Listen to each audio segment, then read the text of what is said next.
And we have a quorum of the board, so we'll go ahead and get started. Good evening, everyone. This is the Great Barrington Planning Board meeting for Thursday, February 29th. Pursuant to Governor Baker's March 12, 2020 order suspending certain provisions of the open meeting law and Governor Healy's March 29, 2023 revised order extending remote participation by all members in any meeting of a public body. This meeting of the planning board will be conducted both in person and via remote participation to the greatest extent possible. Specific information and the general guidelines for remote participation by members of the public and or parties with the right and or requirement to attend this meeting can be found on the town's website. For this meeting, members of the public and committee members may attend the meeting in person or may attend remotely by following the instructions on the agenda. For those who are not in person, every effort will be made to ensure that the public can adequately access the proceedings in real time via technological means. In addition, pursuant to MGL Chapter 38, Section 20F, after notifying the chair of a public body, any person may make a video or audio recording of an open session of a meeting of a public body or may transmit the meeting through any medium. At the beginning of the meeting, the chair shall inform other attendees of any such recordings. Any member of the public wishing to speak at the meeting must receive permission from the chair. The listings of the agenda items are those reasonably anticipated by the chair which may be discussed at the meeting. Not all items listed may in fact be discussed, and other items not listed may also be brought up for discussion to the extent permitted by law. And per section 241(1) of the town code, except for procedural and housekeeping matters, town residents shall have the right to address a board on any item that requires a vote at the time before a board votes on that item. Such residents will be allowed as much time as the proponents of an item is permitted to have. So we are recording the meeting tonight. Is anyone else recording tonight? Okay. And we will do roll call attendance because we have one board member who is participating remotely. So Malcolm, we'll start with you. I'm here. Great, thank you. Jackie? Here. Jonathan? I'm still here. Pedro? Here. Brandy here, and Jeremy's not here yet. I believe he will be joining us though. All right, and because we have a remote member, all of our votes will be roll call as well. So this meeting is being held as a continuation of our February 22nd, 2024 meeting for the subdivision for North Plain Road.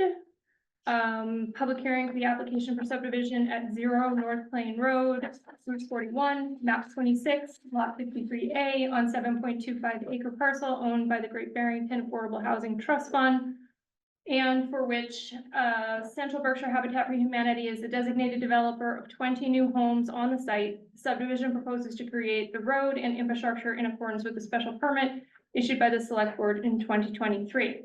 So our first action is to vote to reopen the public hearing. Do we have a motion to reopen? So moved. Do we have a second? Second. Thank you, Jonathan. And Pedro, do we have any discussion? Hearing none, we'll vote. Malcolm? Aye. Jonathan? Aye. Pedro? Aye. Jeremy? Aye. Brandy? Aye. Okay, so the public hearing is open. And our first action will be to have a presentation from the applicant. Good evening, everybody. Chris Rimbold, sort of wearing two hats, as it seems, for the town and working directly with the Affordable Housing Trust, the owners, represented tonight by Fred Clark, our chairman. Our designated developer is Central Berkshire Habitat for Humanity. Carolyn Valley CEO is on Zoom with us. Other members of her team are attendees tonight, including Aaron O'Brien and attorney Elizabeth Goodman, and their construction coordinator, Joe Tribus. Is that it, Carolyn? Are we expecting anybody else from your side? And then the town's engineer for this project is White Engineering, represented tonight by Brent White. When we met last week, I did give a brief introduction to the project. And unfortunately, neither Brent nor Carolyn could be here last week. So we're graciously continued tonight. So we do have our engineer here tonight to give a more thorough overview of the plans and take any questions you may have. I don't think there's any need to rehash ground that I covered last week, and we can dive right in if you'd like.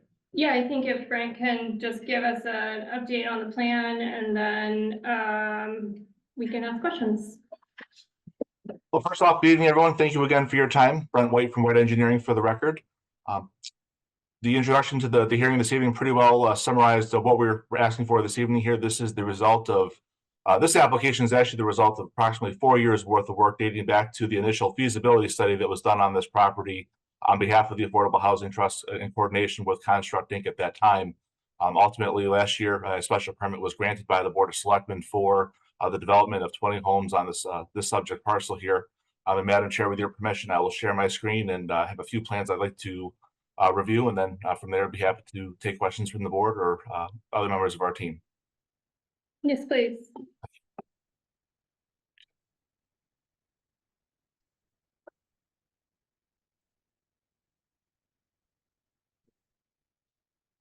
Can you all see Is the them? image visible for you all? It's not showing yet. Let's try that. Does he have sharing capabilities? Okay.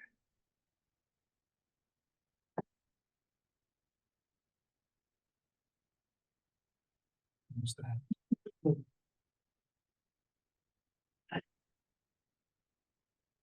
Okay, I'm sorry. There we go. Is that visible for you all now? That is loading now, thank you. Okay. So again, to orient you to this property here, we are obviously on the west side of North Plain Road, and in the bottom right-hand corner is the intersection of Main Road. For your reference, we propose to access the property through a proposed driveway in this location towards the northern end of our frontage on the property here. And that driveway location and the road configuration that you see this evening is the same configuration that the special permit was granted for last year. You may recall part of the discussion we had in discussing the curb cut was by placing that further to the north and the elevation of North Plain Road, that provided a more optimal sight distance to both the north and south for vehicles both entering and exiting the neighborhood, as well as passersby along North Plain Road. So really, we've kept the same driveway location and proposed road based on the feedback from the planning board as well as the approval from the select board last year. The product is proposed to be served by both municipal sewer as well as the Housatonic Water Works as a public water supply. And we will be connecting to the Housatonic Water Works, the main that's in North Plain Road. And we're actually going to be connecting just south of the intersection of Main Street. Upon submittal of the definitive plan, we did have a chance to follow up with Jim Mercer from Housatonic Water Works. He and I had met last summer after the special permit had been granted. And he was able to clarify a couple of comments that he gave me then as to how the works wishes for us to make our connection to the main. And that's going to help ensure that we are directly connecting into the ductile iron portion of the main along North Plain Road, which has greater fire flow and pressure than other portions of the system in this area. So we intend to do that. The houses themselves have slightly changed from the original house plans that were presented here, and the footprints shown on this plan represent those updated footprints and configurations. If you were to review the special permit plan, you would notice some of these are slightly different than what had originally been proposed here, and that is a result of Habitat's continued work with homeowners.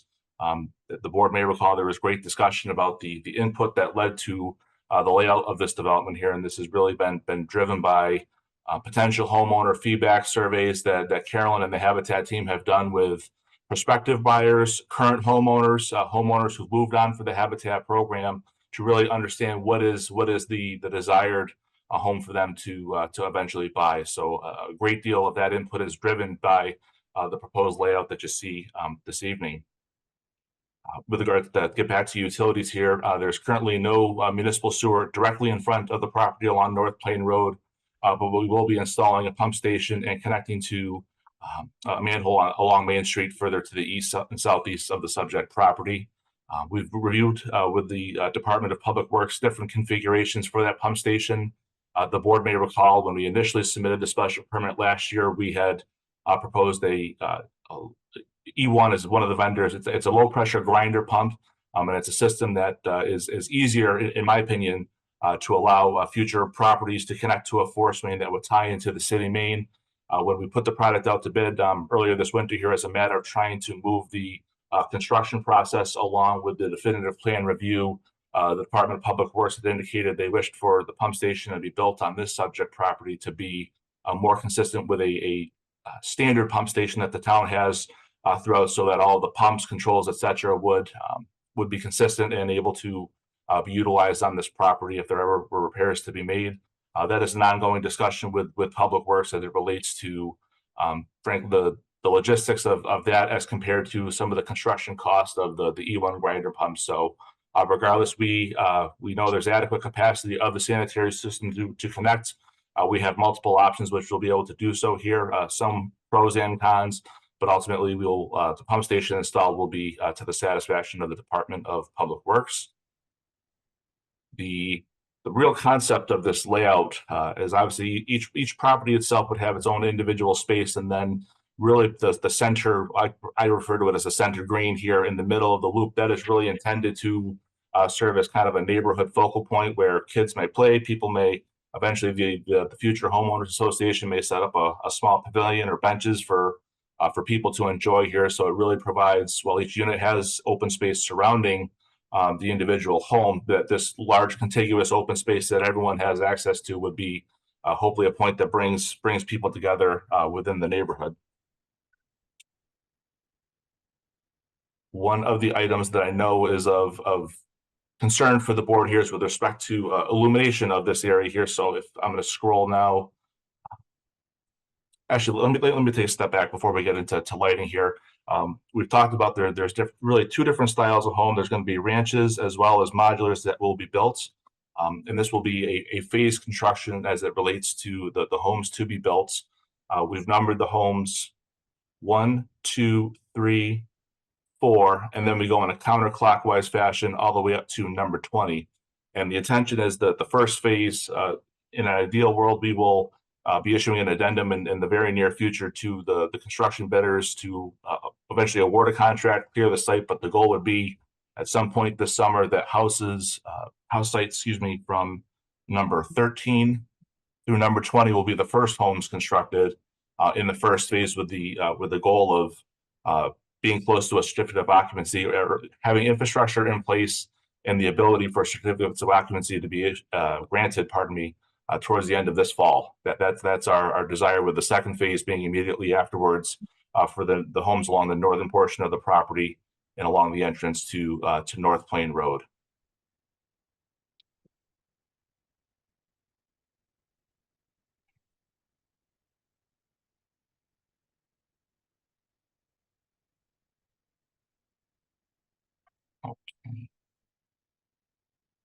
So in order to provide illumination for this project, we are actually we'll have underground power utilities here, but we intend to install solar powered light poles throughout the neighborhood here. This is the same light pole that we had originally called for in the special permit application, and we had actually included some specifications to reduce the temperature of those structures here. I'm going to use the highlight tool of Adobe just to help better show. So for every one of these light poles, just to make it easier for you all to see, this is the approximate limit of the light footprint here. So clearly we're illuminating the actual traveled way of the road itself here, as well as a portion of the green. Really one of my goals in selecting this light fixture here was the understanding that ideally kids may have a chance to play in the evening here, and they may actually have enough light from these poles here to be able to do so. I was actually very lucky this past Tuesday with how warm it was. My boys and the neighborhood kids were actually able to play on an empty field across from our house till at past 6 o'clock, just using the lights from the street. So the goal is that these light fixtures would not only provide safe illumination for the travel way, but also for illumination of that open space. One might even argue that may potentially be a safety factor here, but that is the proposal before you this evening here. I know the vendor that issues those that we could buy the light fixtures from. There's different options, but I just wanted to call it to attention that is what we've proposed. One of the benefits of this property, not only the access to a public water supply and municipal sewer here, is the extremely well-drained soils that are on this property. We did a number of test pits on the property before even beginning the schematic design of the layout of this property here, and it's very well draining sand and gravel soils here. No indications of seasonal high groundwater table. So our plan for drainage here. The blue arrows flow indicate the direction of flow as stormwater is captured from the deep sump catch basins and directed towards a series of subsurface chambers below grade here. But ultimately, the intention is that we will have a relatively flat field here that will be able to use for recreation with the infiltrator chambers below grade here to really serve as the method of disposal. One of the items that we've value engineered from the product is initially we had proposed to utilize the storm scepter, a proprietary deep sump catch basins beyond the original deep sumps. And after discussion with the Department of Public Works, understanding that they will ultimately take over the maintenance of the drainage system once constructed here, that by sticking with more of the conventional deep sump catch basins, that would eliminate a future potential maintenance issue as it relates to the drainage system itself. So we've talked about the phasing and the styles of home here, and I have some illustrations I'd like to show. Sorry, the Zoom's menu here. Okay.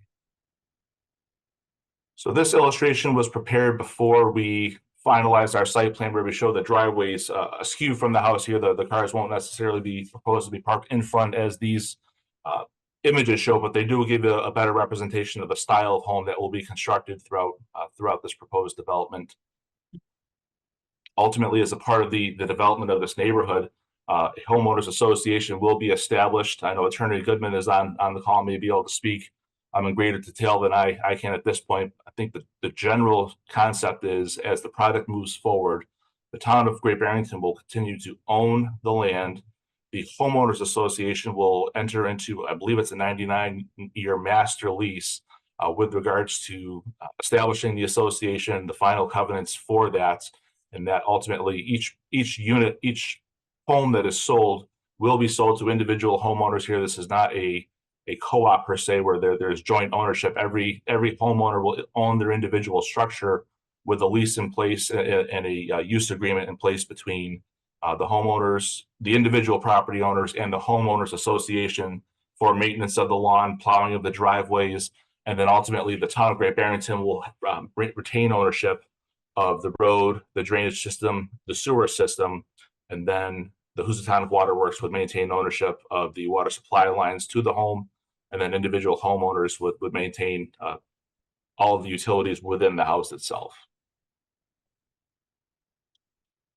As a part of the definitive subdivision application, we have saw a number of waivers, which I imagine we will go into greater detail as we take the board's questions. With that, and I don't know, I know Mr. Clark is present in person, and I know Carolyn's on the Zoom, as well as other members of the Habitat team or Attorney Goodman. And I'd like to just give them a chance to say anything that they'd like to before opening up any questions to the board. And I'd like to thank you all for your time this evening. Thank you. Carolyn, was there anything else you wanted to add? Oop, you're muted. Yeah, thank you. Thank you all very much. I just want to let you know that our intention was to Zoom in last week, but we ended up having 26 families go to Guido's for the first orientation, and that the date had been planned long before the meeting. So we had a great turnout of the meeting last week, and 3/4 of the folks there wanted a 2-story home.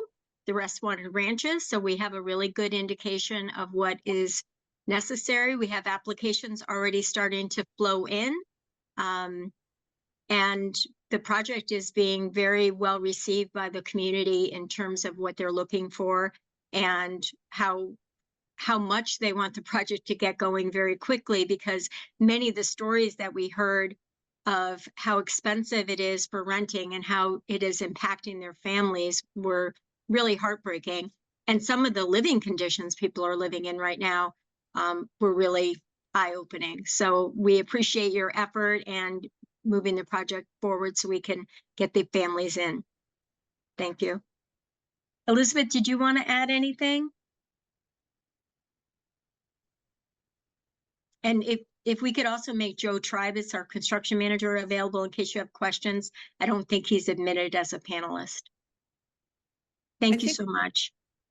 I'm mostly here to respond to questions, but I hope that the board, the planning board is clear that this project is ultimately a condominium. And in a condominium, people purchase the structure, and as specified in White Engineering's packet, application, the way the ownership of area around the house is conveyed is an exclusive common area easement. So we're not actually creating any lots. And you could argue that we don't even need a definitive plan, but it was in the PERD. And we do want the town to approve the road, because ultimately, am I correct, Carolyn, the road will be owned by the town. It doesn't make any legal difference whether the condominium association owns the common area or there's a 99-year lease. In the law, if you do a 99-year lease, it's the same. So I hadn't been aware of the idea of a 99-year lease. It doesn't make any legal difference, though. So I'm here to answer any other questions you might have. Okay, thank you, Elizabeth. That was actually a good clarification for me because I didn't fully grasp the fact that it's a condo. So that means people will own their footprints only, right? They'll own their footprints, but they will be able to control an area around their house called an exclusive common area easement. But they would still need permission. It's not like they own it totally. They would need permission if, say, they wanted to put a structure on it, or, we have to define what their ownership rights would be in this exclusive common area. Clearly, they're going to have the right to park in certain designated parking spots. And those parking areas will be exclusive common area easements. Does that extend to uses like a playground, like a swing set structure for children, or a barbecue grill that is stored outside? How do you guys normally handle that? So that would be owned by the condominium association, and when they do their annual budget and they need to do maintenance or, any kind of care for the common area, that goes into the common area budget, and each homeowner pays their share based on the value of their home to the total. A percentage of the common area budget is paid by each homeowner. Beth, just to add to that, am I correct too, that town council, and the fact that the town still retains ownership of land, that they will participate in the final drafting of those documents as well, correct? We have not signed off on the final transfer agreement, so I would assume, and Chris could answer this because he's there for the town, or the Affordable Housing Trust. I would assume that everyone would want to review the common area, the master deed and bylaws of the condominium association, so that everybody's on the same page. That's all. But they're pretty standard around here. We have certain, approaches we take to them. Drafting is. I just wanted to be clear, there's town involvement as a part of that process beyond Oh, the yeah. definitive plan. That really the only point I was trying to make. Thank you. Yes. Okay, great. Thank you. Okay. If there's no other presentation by the applicant, and we'll move to questions from the board, and I'll start with Malcolm since he is remote. And Malcolm, you're still muted, so you'll want to unmute yourself. The space bar trick didn't work. I just want to clarify, the water company is going to provide the line all the way to the house? That is correct. So the MassWorks grant will cover the the connection to the mains throughout the development, and the service lines to the house, and then Habitat and the builder will take the line into the house and all the interior plumbing from there. Okay. Does the fact that this is a condo, does that make it not a PERD then? Or is that what I heard the attorney say? If I may answer, Mr. Chair. Please. Sorry. Go ahead. Thank you. Go ahead. Can she? I don't know. No, in the permit for the PERD, we made it clear that it would be a condominium, and that's part of the permit. Okay, great. Thank you. Yeah. That's my questions. All right, thank you, Malcolm. Jeremy? So I had questions just about with how the road will probably be used.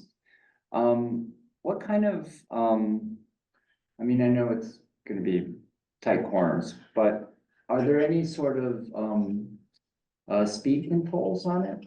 And specifically what I'm wondering about is with kids playing in their driveways and then using the road as like a loop.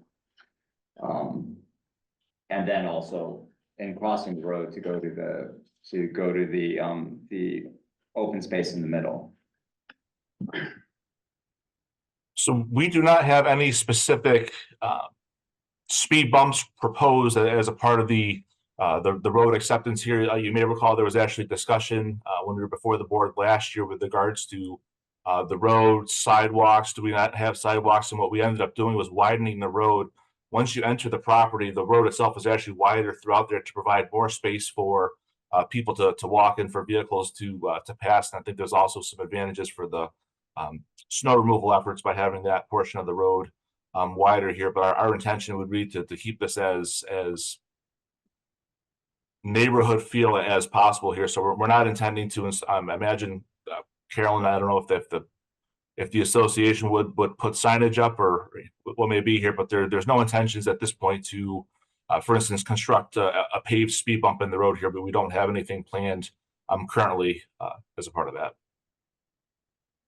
Brent, we do intend to have signage on the thing. And one of the things that Habitat does is work with the homeowner association in drawing up what the rules are. So part of the meeting we had last week, people were asking questions like that. Like, do we get to have control over how fast the road is, you know, what the speed is?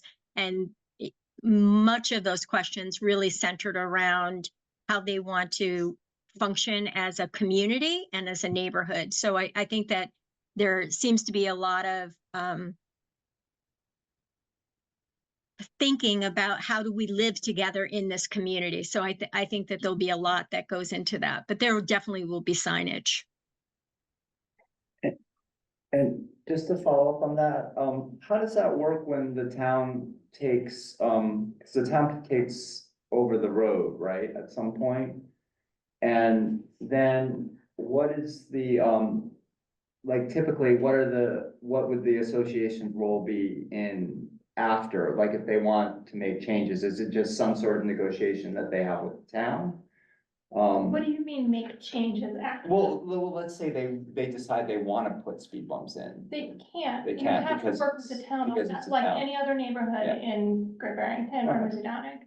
Yeah, so no, this is not Because like, it's just, this is gonna be a public road, Okay. right? That's the intention of the Okay. town is maintaining it. Yeah. Yeah, but isn't that signage and all of that is also the town?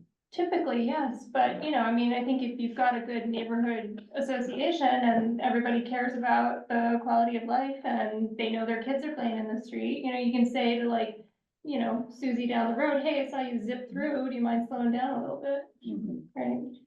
And Just in terms of the design, I mean, I didn't draw it out. I don't think there's many very long stretches where you could achieve high speed. I mean, this Yeah. type of road is designed to be a 20 or 25 mile an hour max. And the radius of the loop as designed is, as you mentioned, Jeremy, pretty small. It's not a wide corner where you could build up and maintain speed. So this is not nor are the corners banked like a racetrack. So just. I mean, the concerns I have is just that if the open space really does get used, particularly by children, that I would imagine there's gonna be a lot of bicycles riding around that loop, and so. Anyways, I mean, just from my own experience of living in development.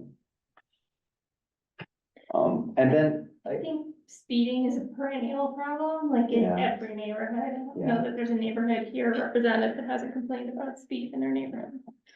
and the other question I have, Brett, is, like how dry do you think that middle, open space is gonna stay? I think it will stay very dry because we have a series of catch basins that will catch the water that come off the road. And then again, we probably have, I think the only reason we're able to fit 20 homes on this property is the fact that we have such well draining soils without the presence of groundwater. If we had a more of a hard pan underlying soil here, the area requirements of stormwater would be massively larger than we have shown on the drawing here. We'd also have more concerns about probably requiring open water, shallower detention, best management practices because of the groundwater table itself here. So really that's, in my view, one of the first things that we found, both reviewing the soil survey and then confirming that with test pits, was really that is probably the only reason we're able to ask for the size and scale of a product that you have before you this evening.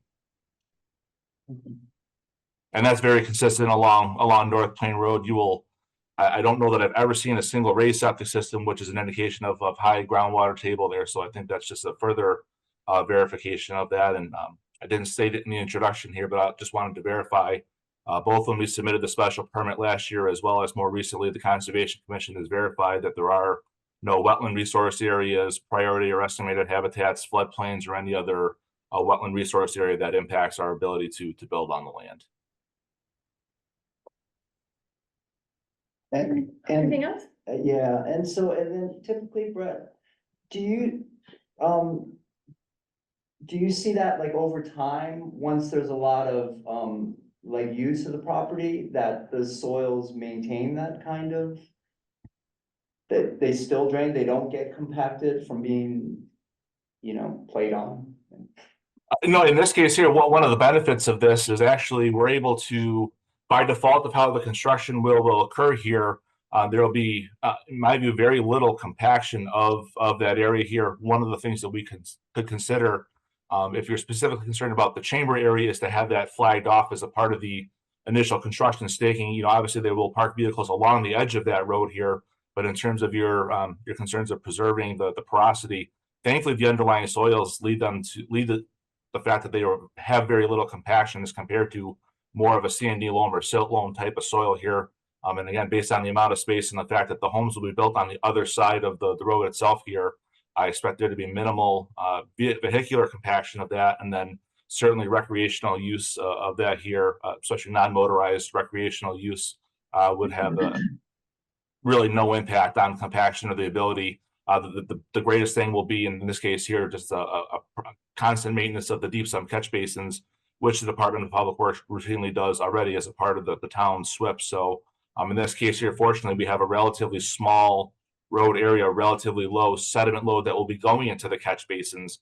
And we have a number of structures throughout the neighborhood. So where, again, when you have a large catchment area that may only go to 1 or 2 catch basins, if, a couple of years of deferred maintenance, that could become more of an issue. I would like to believe there's some redundancy in the system here. So if we do have, if anything, the greatest part will be once the road base and the catch basins are in here, that the catch basin covers are put in just to protect those structures and protect the chambers so that they don't become overloaded with sediment during the construction period, which we do have provisions for that in the SWIP that was filed with the special permit.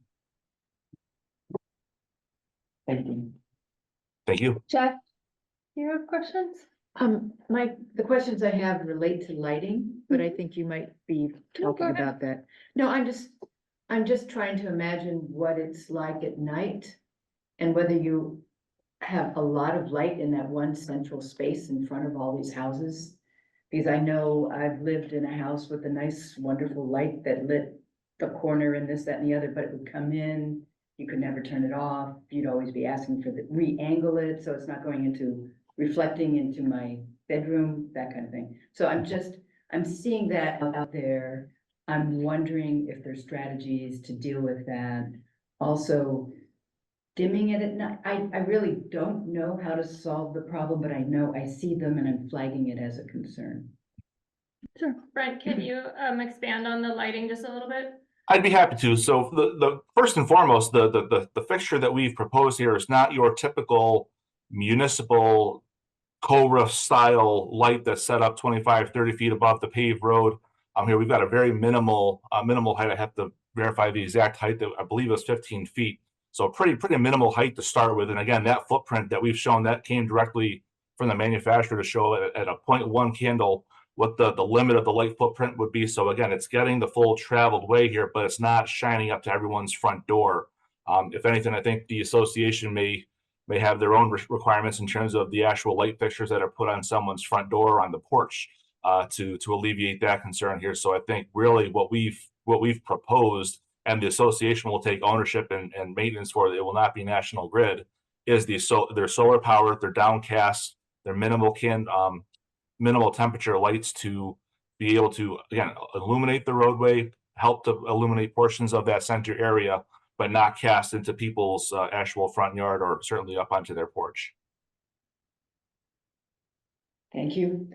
Thank you. Along that same line, can you just remind us, are they LED? Yes. And we, I think, had asked about the color temperature, if it was the bluer color, which is the 5000 K, or if it's the warmer yellow color, which is a The warmer 3000 yellow, K. that was a specific requirement of, I believe, of the recommendation from the planning board to the select board, and I believe the plans that we submitted to them had reflected that change between when the planning board saw the product last year and what we submitted to them for the special permit, and then what we've put out to bid as well. Okay, thank you. You're welcome. Good, okay. Jonathan? Okay, you ready? I'm ready. Are you ready? Question before you? Yeah, sure. So Brett, I see you have a detail here where the road is crowned. So there are sections to the north and to the south of the site, as well as around the circle where there's going to be water trying to get to that center area. Can you talk about how you're dealing with that? Yeah, so since we've submitted the definitive plan here, I actually had a chance to, not with the Department of Public Works, but have looked at that more closely here and revisiting if we wish to adjust the crowning of that, or possibly adding a paved berm to help ensure that along those edges that we're truly able to get the water to that basin. Just to take a step back as it relates to how this process coincides with the construction.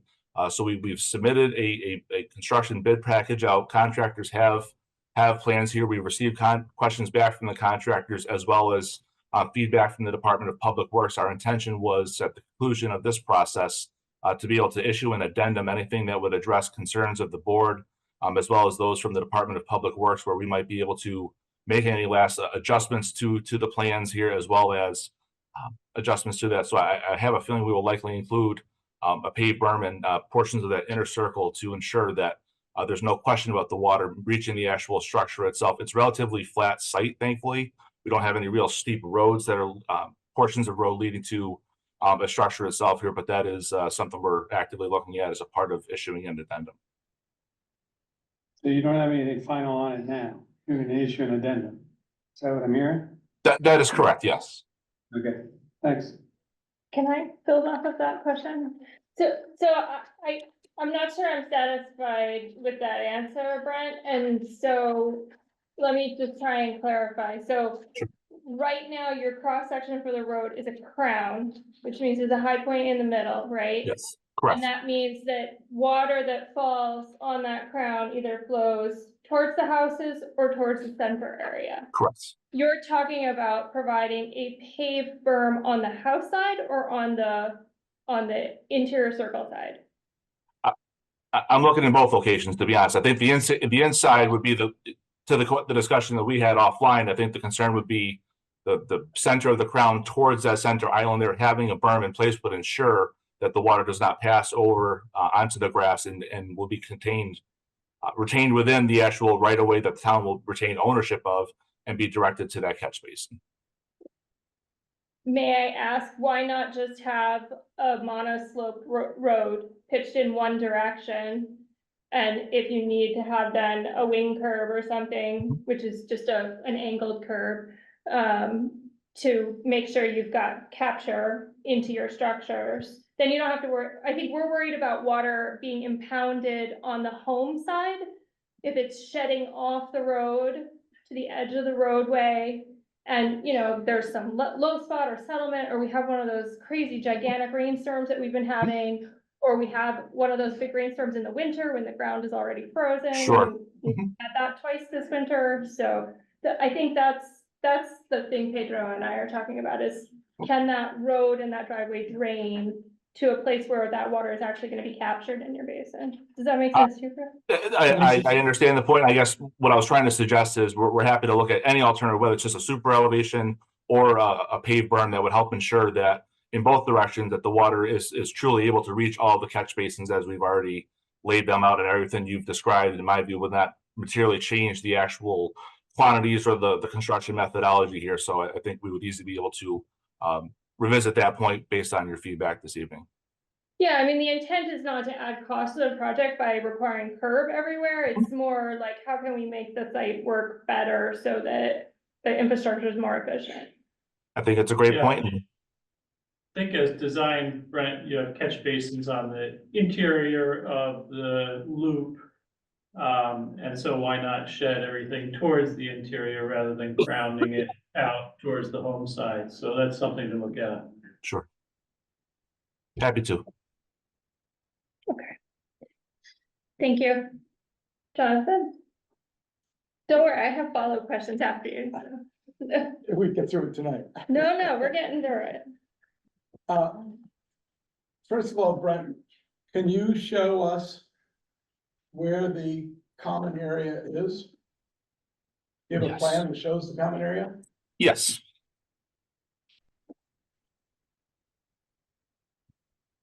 I'm talking about the common area for the PERD. Just. Excuse me.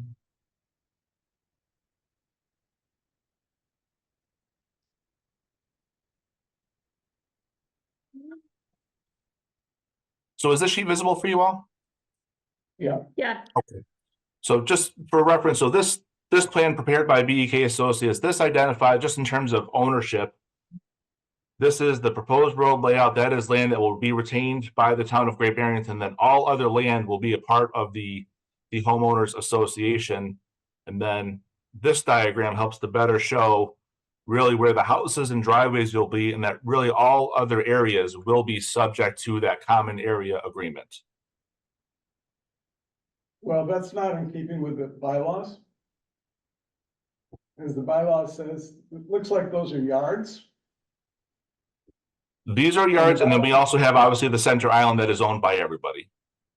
Yeah, but that's not how a PERD works, because the PERD by definition has to keep land in open space and natural. And mowing lawns is not, having people mow their private lawn is not considered common easement. It's not common area. so I think we can ask Carolyn to clarify, but I thought that she said that all land maintenance would be under the homeowners But association. lawns don't qualify. It's specifically precluded in the definition of a PERD. And didn't we look back through our last set of minutes or last two sets of minutes, and there was a calculation as to requirement for open space and they were meeting it? It didn't say how they met it. It was a quote, it was a number that Chris put in there. But it didn't say how it was met. It was like 3,200 square feet or something. Whatever it is. I want to see a plan that is actually a PERD. Madam Chair, if I could respond? Is that Elizabeth? Yes. Yeah, Hi. go ahead, Elizabeth. So I have a couple comments. The issue before the board tonight is the subdivision plan and the roadway and those areas concerning your subdivision regulations. And there is open space in there, but it's not the same as the PERD. That's one point. Also, the PERD has been issued more than a year ago. Its appeal period has expired. There were plans, I don't have them in front of me. There were plans, Chris may have a better recollection of the exact calculation of what qualified. And there is a buffer around the outside of the property. I don't know if Brent, you can share that plan again. There is some area that was counted exterior to the housing as buffer and vegetated buffer to protect the neighbors. I think that and the interior area, and then there's this dog leg over on the left side, which is open space. And if there is a condition of the board in the PERD that requires open space that's not mowed, that's part of the PERD permit enforcement. That's not a question for your board about whether to grant subdivision approval. Chris, did you want to add something? Yes, it may be a little confusing. I think that the definitive plan that Brent just showed on screen that has some shaded areas also does include what look like lot lines or private yards. I think those lines are on there, and Brent, maybe you could show, did he go away? Maybe Brent could show. No, I was that. actually just trying to find the special permit plan that was approved last year that I think showed in greater detail what was being asked. So if you give me one Maybe second. you could put that definitive plan back up that shows the shaded open space. As was described earlier, these aren't private yards. I think these lines are on here just to give a relative sense of the area around each house and relative setbacks between houses. Those lines between the houses, those dotted lines through the gray area between the houses, those are not property lines denoting private yards. Those are all part of common open space. And as our attorney Elizabeth Goodman said, that there will be easements through here, and the condominium owners will own the footprints of the properties. The PERD, on the other hand, says that private yards shall not count towards usable open space. These aren't private yards. It doesn't say anything about mown lawns. It doesn't. It should look like private yards. Understood, but the PERD doesn't prohibit mown lawns. These may or may not be mown lawns. I think that will be something that the HOA works on and determines, but, so I think, you know, you're seeing the lines on here, and I understand why you think those are private yards, maybe with fences. That's not the case here. These are here to show you the relative spacing of the homes.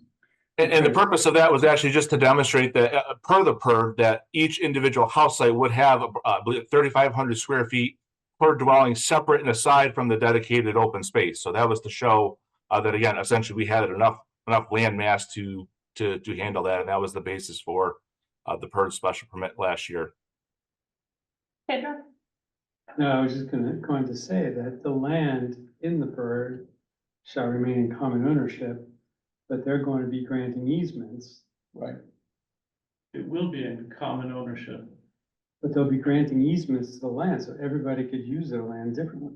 So they're no longer in common. That's not the purpose of a PERD. The PERD is to keep it open to the public. Not to the public. Don't think that's the purpose. I think it's open for open space purposes for that area.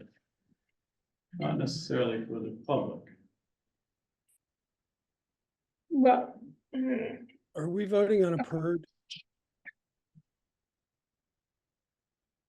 No, we are seeking a definitive subdivision plan approval for acceptance of the road. All right.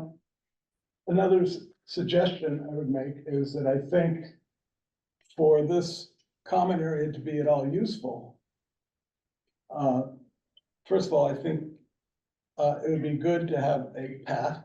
I'm not so interested in the planting pine trees around the edge of the property, because that's sending the wrong signal to me. That's saying that we're different from the neighborhood. We want to be separate from the neighborhood. I think we want to be part of the neighborhood, and you don't do that by putting up a wall of trees. And secondly, I think that you really need to have a footpath around the entire perimeter so that people, everyone in town can use it. And I think the floor plans need to be tweaked of the individual units, because the way you set them up, the way they're on the plan, none of them is accessible for solar. because they all have the gable end pointing south. When you want the gable end pointing towards the street, so that you have a long roof for southern solar exposure.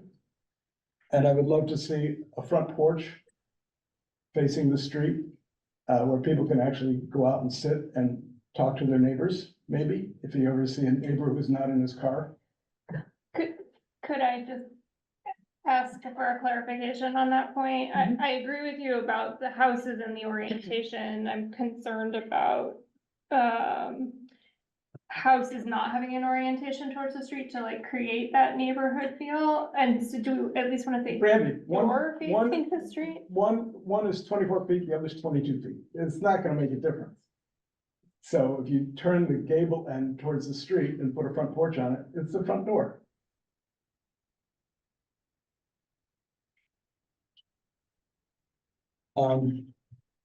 Also, Brent, what is the purpose of this grass island? That is really to Maybe- serve as a flat common area for everyone in the neighborhood to enjoy. Talking the grass island in the intersection, The triangle yeah. where the loop diverges. That was actually a suggestion of the board last year as an attempt to delineate turning paths and try and break up the amount of pavement in that area. And so how wide is the road on both sides of the island? Second. I think it's 17 feet. I think that's right. Yeah, 17. Feet on both sides, 23 feet on the interior. So if I'm coming in and I live in house 20, how do I get there? It's a two-way road, is it not, Brent? It is. So you want me to make a left turn to the left of the island in 17 feet? I've always intentioned that road, as you come in, you would make a right-hand turn. Well, it does serve two-way traffic here, that more than likely that is how people will turn. We could just pave it and alleviate your concern if that's what I'm hearing. Well, I think you've got a two-way road. I don't think you want to send all the traffic completely around the circle. And you need a stop sign or something there. I mean, this is mirrored in the intersection across from the Inn on the Green, which I drove by yesterday. Where they have a triangle, a grass triangle in front of the Inn on the Green, and the road goes both ways, and you can make a left turn there. There's a stop sign there, and there's a stop sign on the right. Do you, can you do you have to go around the triangle to take a left turn? No. Or you can, okay, so it's sort of like what this envisions, but there's, But you can actually do it as opposed to what we have here. what do you mean you can actually do it? There's enough, you mean there's more room there? Yeah, the roads are wide enough and there's stop signs. I think I agree with Jonathan on that point. I think that's what's missing is some sort of pavement delineation Okay, and that's useful signage. enough. And I don't know how you came up with a 20-foot road for 200 cars. 20, where are you talking a 20-foot road? Right here, the main road that every car has to drive on is only 20 feet wide. Actually, it could be as low as 18 by the bylaw here. We thought 20 foot was. Not according to our subdivision standards. But we did have this conversation with them at a previous meeting. Not When we about were that. encouraging Not them to about have that. a smaller road. Not about A that. smaller road will also help with travel speed. I will, could I clarify something here? So it's interesting. The appendix G of your subdivision regulations give a 7.5 traffic per unit in a PERD. There's only 150 cars a day, which means this can be a minor way. But our subdivision doesn't, and they're here for subdivision approval. Well, that's what I'm saying, your subdivision does say 7.5 per unit in a PERD.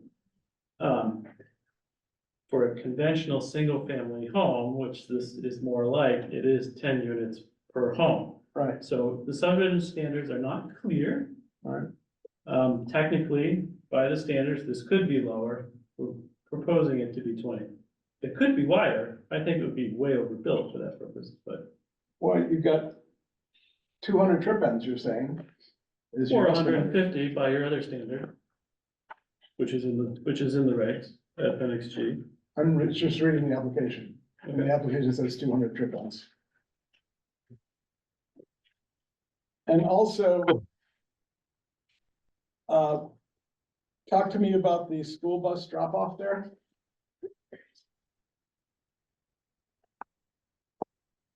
How does that work? Imagine the bus will park along North Plain Road, put the stop sign out where the kids are standing, and then we'll get on the bus. So the bus isn't gonna come into the bus, they're not gonna get onto the bus from that paved area. I don't see a school bus coming into this property. They would all assemble at that point, and then with the bus parked on North Plain Road would be how that would be used.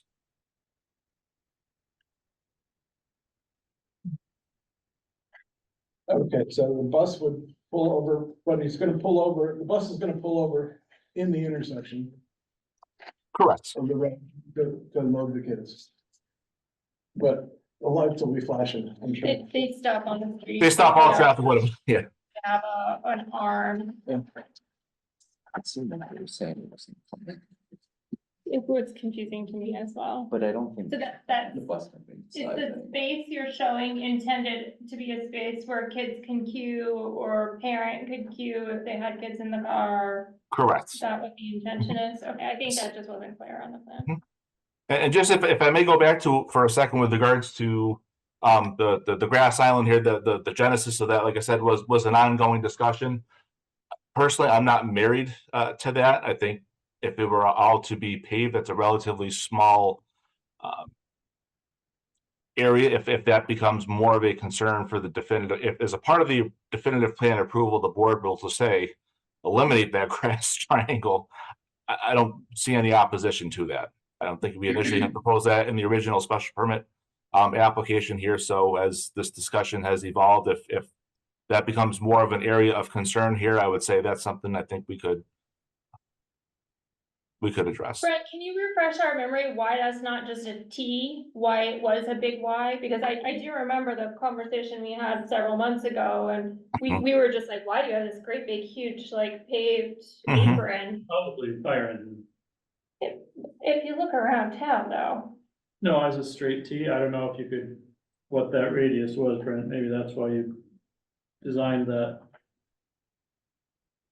I'll be honest, I don't remember exactly the decision point that was made on. I know we made that decision a while ago, but again, just as a matter of, It wouldn't I'm change sorry. the subdivision. If it was paved as a T.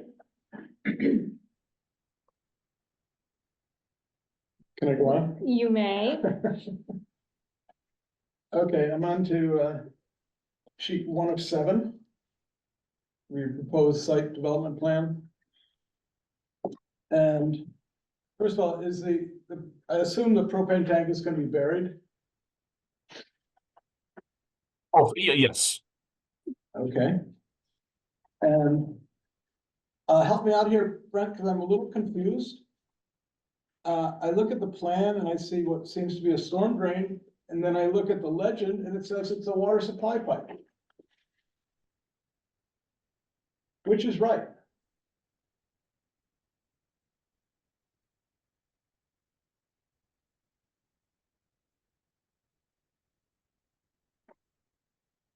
If it's SD, that is typically storm drain.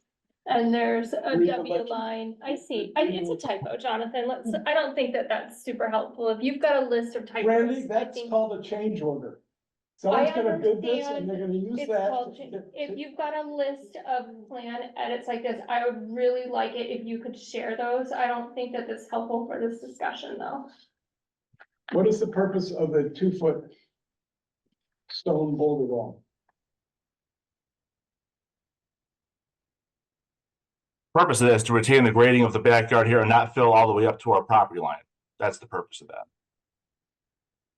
It's gonna make it hard to get a walking path in there.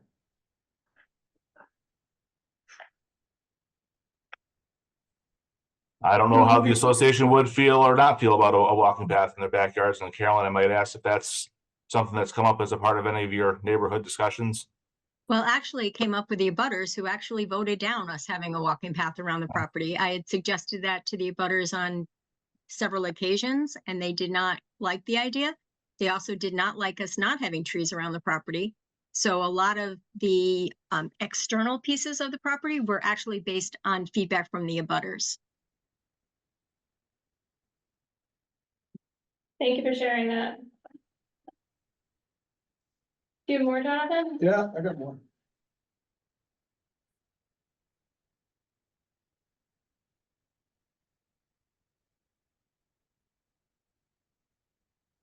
Um,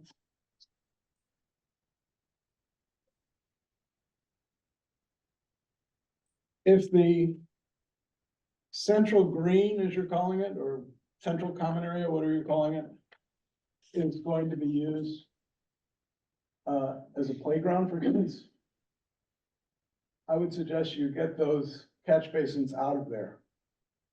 You've got two catch basins in the middle of the playing field, which is a danger. Those are intended to be below grade drain manholes for the actual catch basin line, so there'll be a solid cover there. They will not have a grate in that location. That's not what the detail shows.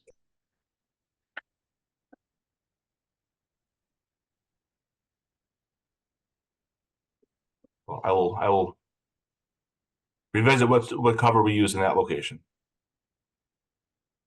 Well, I don't think you want to cover, first of all, no one has said what's gonna happen in that area. Is that gonna be trees? Is it gonna be grass? What's it gonna be?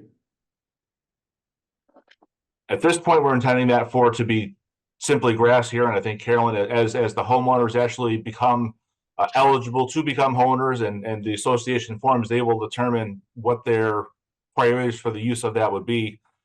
I personally see some great games of wiffle ball and soccer happening personally, but depending on who the homeowners are, what they may want to have, I couldn't necessarily speak to every potential use for that. We know it provides a lot of opportunities that many homeowners don't have right across the street from their house. Yeah, I don't think you want a catch basin grate in the middle of the soccer field. Yeah. Can you move that to the streets? Really, the intention for the structures in that island are really just to bring a collection point below grade of the pipes here. So I will ensure our addendum calls for those to be solid covers and not a grate that someone could potentially get their foot stuck in. That's a fair point. Solid cover meaning is covered with sod? Or the concrete? Typically they're steel, they're iron. That's a hazard. You wouldn't put that in the middle of a playing field. These are junction points, Brent, of your Correct. conveyance Yes. pipes, so maybe the junction can just be moved out of the central area. Towards the edge. On both of them. Yeah. Yeah, we would do those more of as an end fed for the chambers here with the access point for further outside of the center island. Yes.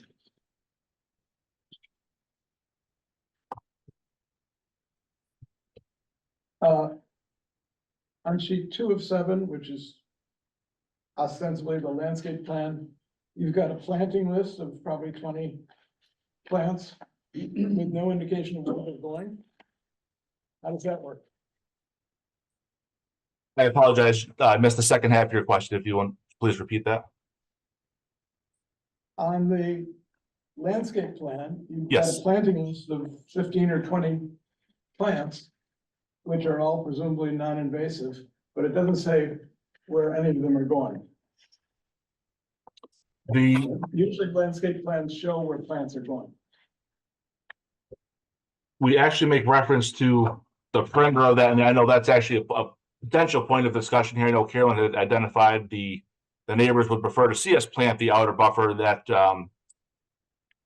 is shown more clearly on the PERD plan, not necessarily as part of this set here, but the intention was to provide some diversity and some flexibility for the landscapers of approved plants that would work as a part of the PERD special permit, was to provide more of a vegetative planted buffer here. And I know there's been some discussion of do we clear further back and plant new, or do we try and potentially limit clearing here and leave the existing trees as they are as more of a natural buffer, satisfying the buffer requirement of the PERD as compared to cutting new to plant new or cutting old to plant new. I think that's our intention was to show a diversity of species that we planted around the perimeter behind all of the homes.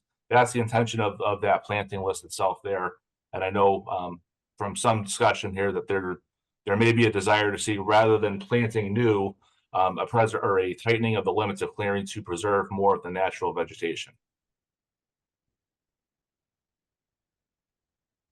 I'm in camp, limit the clearing and then leave a deeper natural buffer, whatever natural buffer you can, because the site is fairly wooded now, has a variety of different plant species growing out there. I was out there looking at it last weekend. It was clear cut by the previous owners and. It's second growth for 15 sure. 15 years ago or something. Some of the trees, looked like there were several that were bigger than Maybe, that though, maybe a but- few, but and make some of those trees available as street trees for the homeowners, which will add a lot of value in the community and add beauty and help provide for shading on the pavement, which helps with cooling. I mean, I understand. That's a the great neighbors- point. Part of this is we'd like homeowners to have a say in terms of what it is that they have planted in their yard. One person may have a certain type of species that they prefer more than others. We've identified a diversity of what could be planted here. So I think the goal was to a certain degree, give some flexibility to the association and individual unit owners to say, here's what we would prefer to have in our backyard or our front yard or along the street. And if part of that becomes more of a tree, planting of those trees along the inside edge of that island there, I think that could potentially be a great enhancement and encourages the planting of more natural vegetation in that open area here. And I think that's a great recommendation. So, can I follow up on Randy's comment about street trees? And I'm just thinking about constructability of the project. I mean, it's easy to leave the trees, existing trees on the edges, not plant just a barrier of pines, which I think somebody mentioned. But in terms of leaving existing trees in place, along the roadway, it seems like that may be difficult to achieve without. I agree. I don't think you can leave existing trees. There's too much grading happening. Yeah, Except at the edges. So if you pull in your site grading, your site clearing as much as possible, you can leave that vegetation. And I mean, I have not walked the property, so I don't know what is there that has potential to grow. But Well, there your may be- intention, I'm sorry. Go ahead. I took your suggestion to say upon completion of construction that rather than planting the trees along the exterior perimeter, that we would plant the new trees proposed, but we would plant them along the outside edge of the inner grass area. Did I understand that correctly? If you made a commitment, if Habitat made a commitment to the neighbors to provide buffer, I think there's a couple of ways to get to buffer.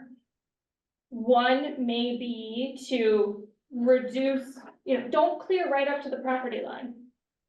Give yourself 30 feet. 30 feet is a lot of distance. And just leave it to be wild as it is currently and let it grow up. And if it's patchy and there's holes, maybe that's where you throw a white pine in, right? You may have to gauge that individually. And then whatever budget you had allocated for buffer planting, make that available as street trees for people,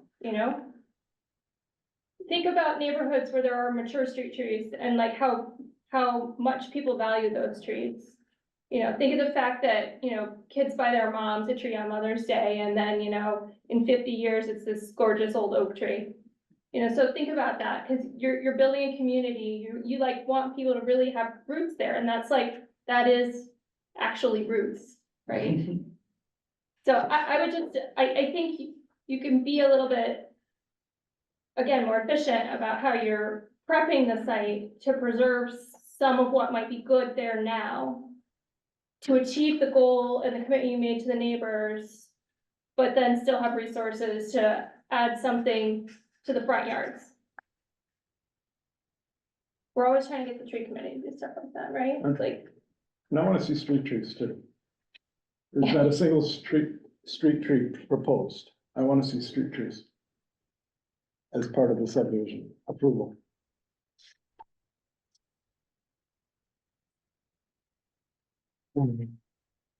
What else, Jonathan? I'm sure there's more, hang on.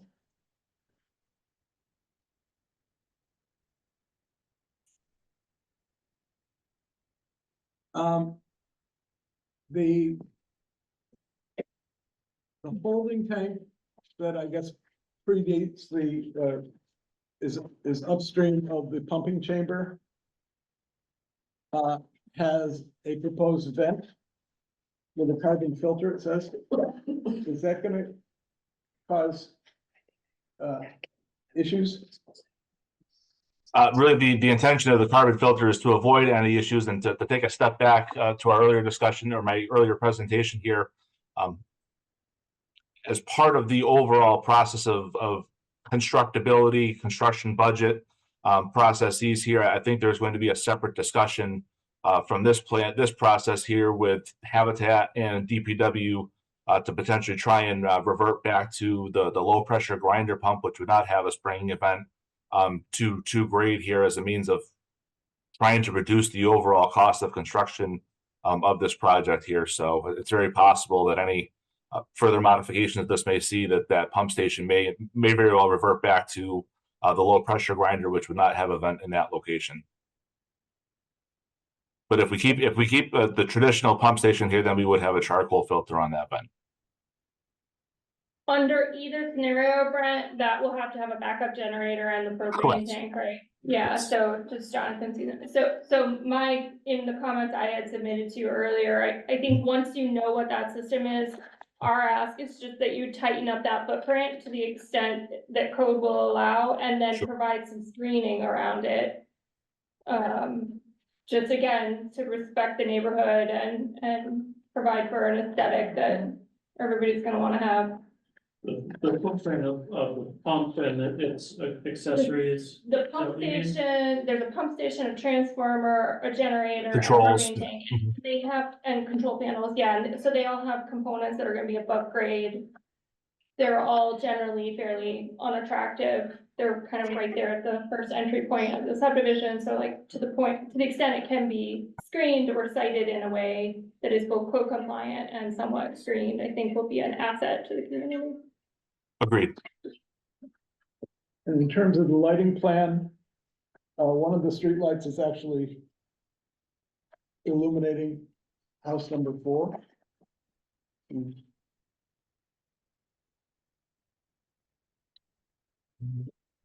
There was a comment submitted maybe by Brandy about looking into streetlights, at least in certain locations that had a A cutoff. like a rear cutoff, so it wouldn't go back behind the street. So that's something that would be especially appropriate in application. The fixtures you're looking at, you may be able to just get a shield so that they aren't casting in a direction where the light is not illuminating the roadway. That would be the simplest thing. Sure.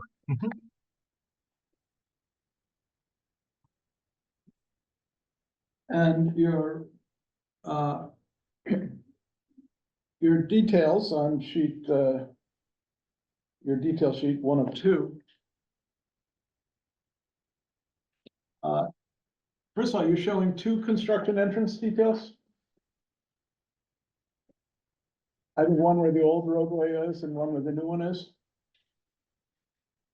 Do we really need 2?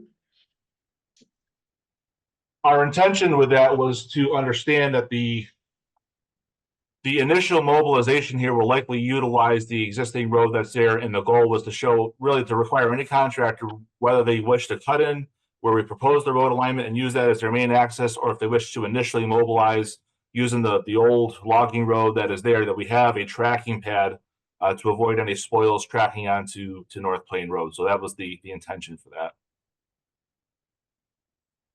And your section through the proposed 2-way road shows a 2-foot shoulder on both sides?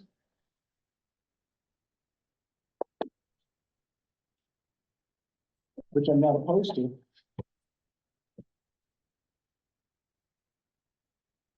That's in the typical detail. Yeah.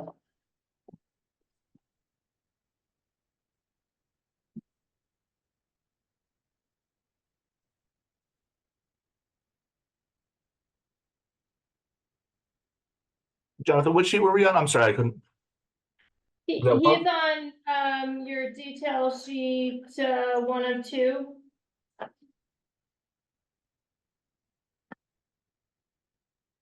And I mean, I think this is where, if the road section is going to change to accommodate drainage, you may want to you should clarify that proposed 2-way road section.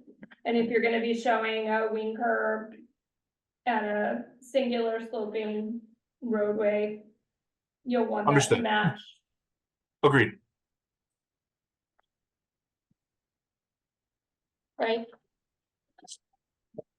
Is there, maybe it's too early to sound the board out on this, but is there any sort of direction you'd be prepared to give us in terms of?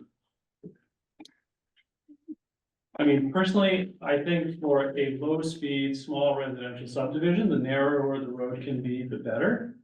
In terms of speed, and safety and neighborly feel. So I would I would err to a narrower road. Is there any sense from the board? Should we achieve an 18-foot paved surface or a 22-foot or a 20? Is there, because the guidelines are. It's good to discuss, good to come back to it. Can I throw out With my 2 cents? shoulders and without. Do we have to talk about this now or do we talk about, But you just want to get through comments. I'd like to get through my comments. Okay, I wrote it down. I can come back to it. Yeah. Tell me what this proposed curb stop 3 feet off of roadway in front of every home is. That's a requirement from Housatonic Waterworks.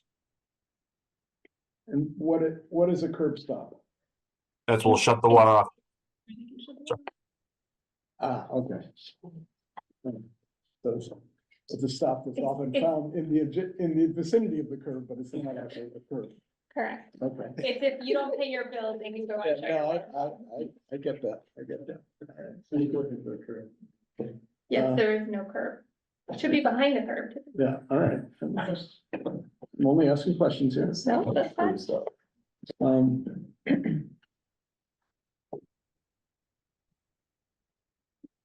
I mean, I think this project could be improved significantly if we had common parking areas as opposed to individual driveways. I think maybe that's something that Habitat has heard from the potential homeowners, like. I understand, but those. But I can those address people are that. aspiring to live in suburban sprawl. And what we're trying to do is create affordable housing here, and this would save money. And it would build more community. So we have asked that on every one of our surveys, and every single time it has come back, they want their own individual driveway. They don't want to carry their groceries for miles. They don't want to have what they had when they were living in an apartment. They've been very, very clear on this. And one of our commitments to our community is to listen to them and then try to build what they want to buy and what they want to live in. So I would be going against everything we believe in if I just said, well, it doesn't matter what you say, I'm just going to do what I want to do. So I stand behind the decision of the community. Okay, I can appreciate that. What else, Jonathan?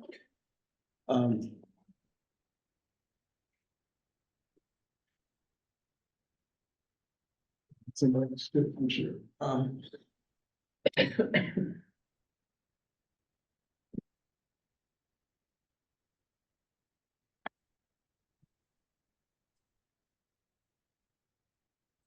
I'll let you ask more questions if you want to go to the road issue. We'll cut you off from questioning. Well, I'm not sure I'm done.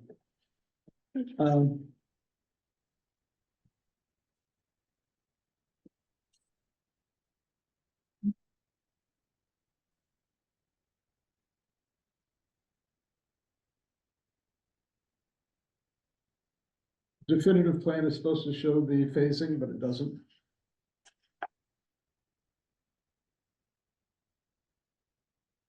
Can I ask for a clarification there? If the definitive plan is technically the subdivision of the parcel and the roadway, isn't that inherently showing the phasing? None of the houses. The application says, But they're not subdividing the rest of the parcel. I would understand if we were making parcels. it says. I'm it says picking at a under- technicality. Under definition of plan, under definitive plan, it says, also included on this page is the phase schedule for the buildings, which it's not. So I'm pointing that out.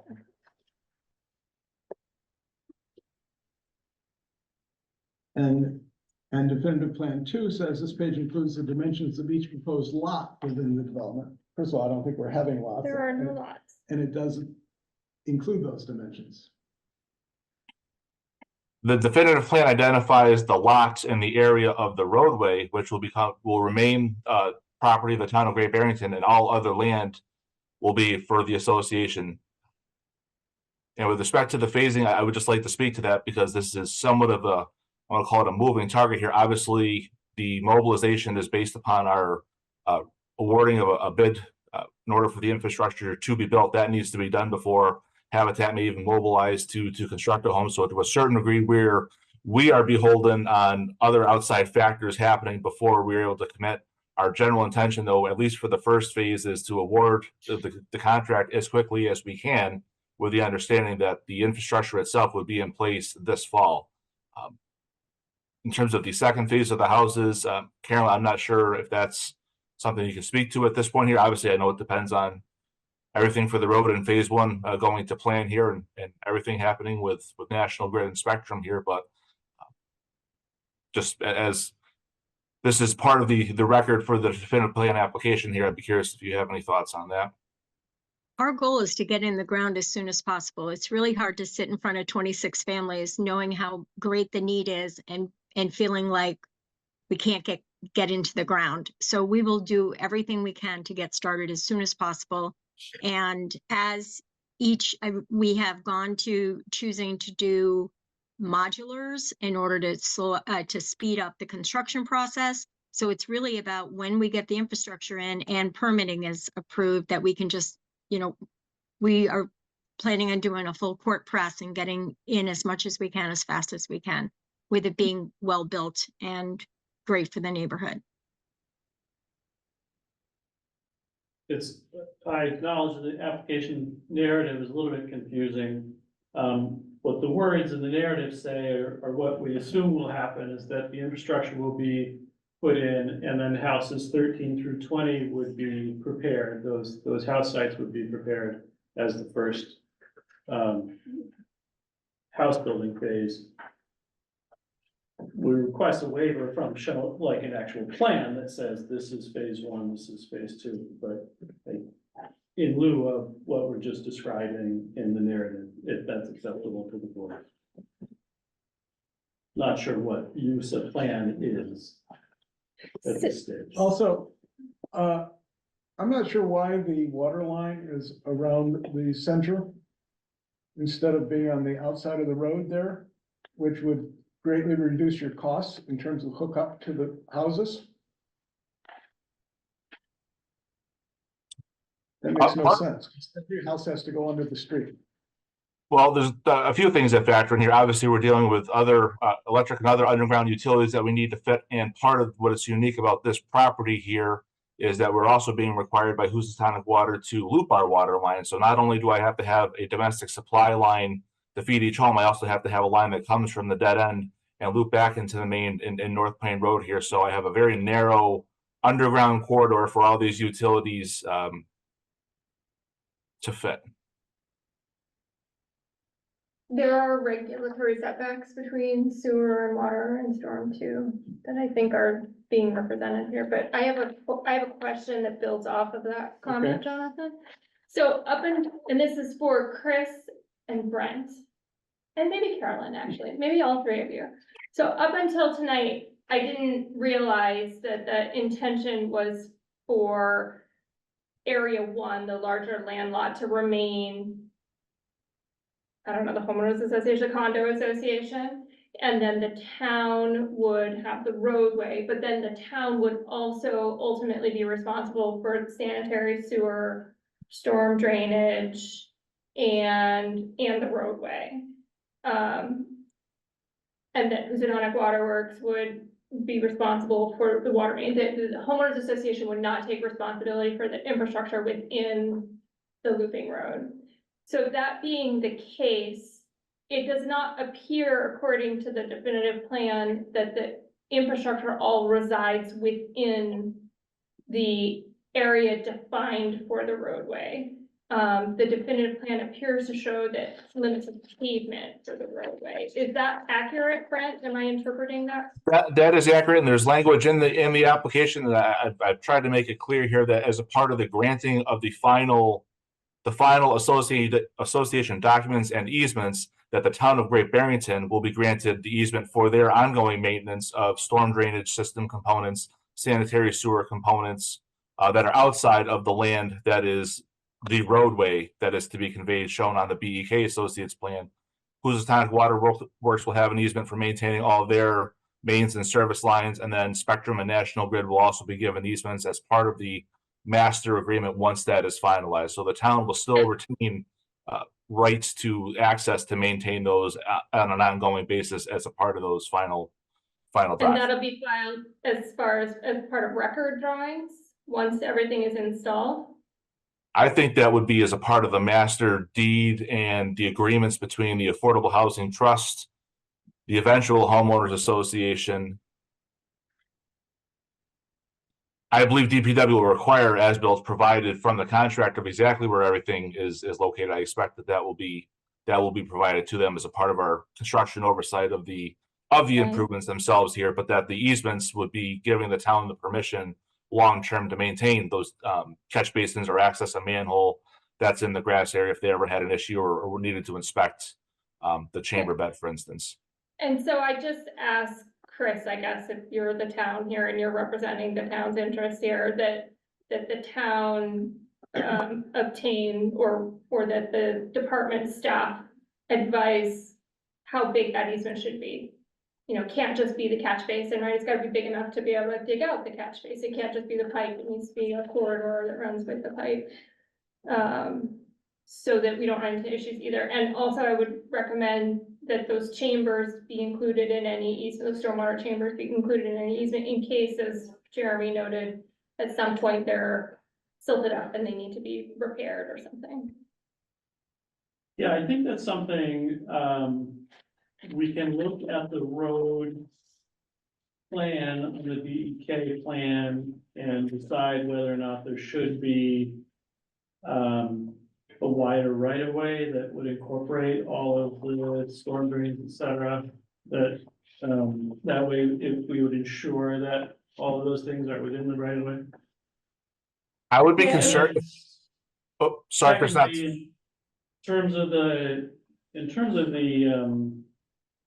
stormwater infrastructure in the middle of the oval, I think the town, meaning me and the trust and Habitat should discuss how the maintenance of that will be conducted going forward. Who will be responsible, whether it should be the HOA or whether the town should have an easement over that.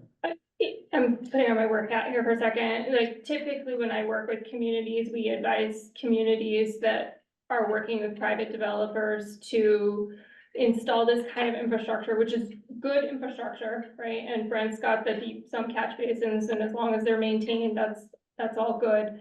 But, you know, at some point in the future, everything fails and needs maintenance. And so for the town to have the right but not the obligation to maintain, maybe language that you want to think about including. Number one. Yes. So I noticed that you're putting, it says that each house, this is under the lighting plan, it says each house will have a single phase service connection, and the pedestal, which I assume holds the meter will be placed across the proposed new street from the house. So that means we have 16 electric meters lining the common area. That's not very attractive. Is that the plan in fact? That is the desire, and actually, I believe if Joe Tribus is on, I know he's the one who had identified that that was the priority for that, so I don't know if Joe is still on or not, or Carolyn, if you could speak to what that's directive we received directly from Habitat on that. Joe is actually at his son's musical now, so he is not available, and I can't answer that question because that is in his expertise, not mine. That's a disaster. That does seem a little bit silly. Do you guys understand what that means? Like the panels, the meter pans are sitting across the street from every unit? That would be pretty unusual. Carolyn, in other of your housing developments, has that been the installation practice? No, it's been in the rear of each unit in the past. So Yeah, I think that's I'll make a note to ask him about it in the morning. And we'll circle back to you. Well, I also know, at least if we use the Gordon Deming product as an example, we actually had direct access Eversource poles immediately in the vicinity of the structures themselves, so it was much easier to connect to the power as compared to currently having no electric infrastructure and having to bring that in and create it. And I know Joe had very strong feelings as to why he wanted that, so we proposed it that way. I'm happy to revisit with Carol and him offline and be able to at least better explain what the thought process is on that. And if that's an issue for the board, then we'll consider that as well.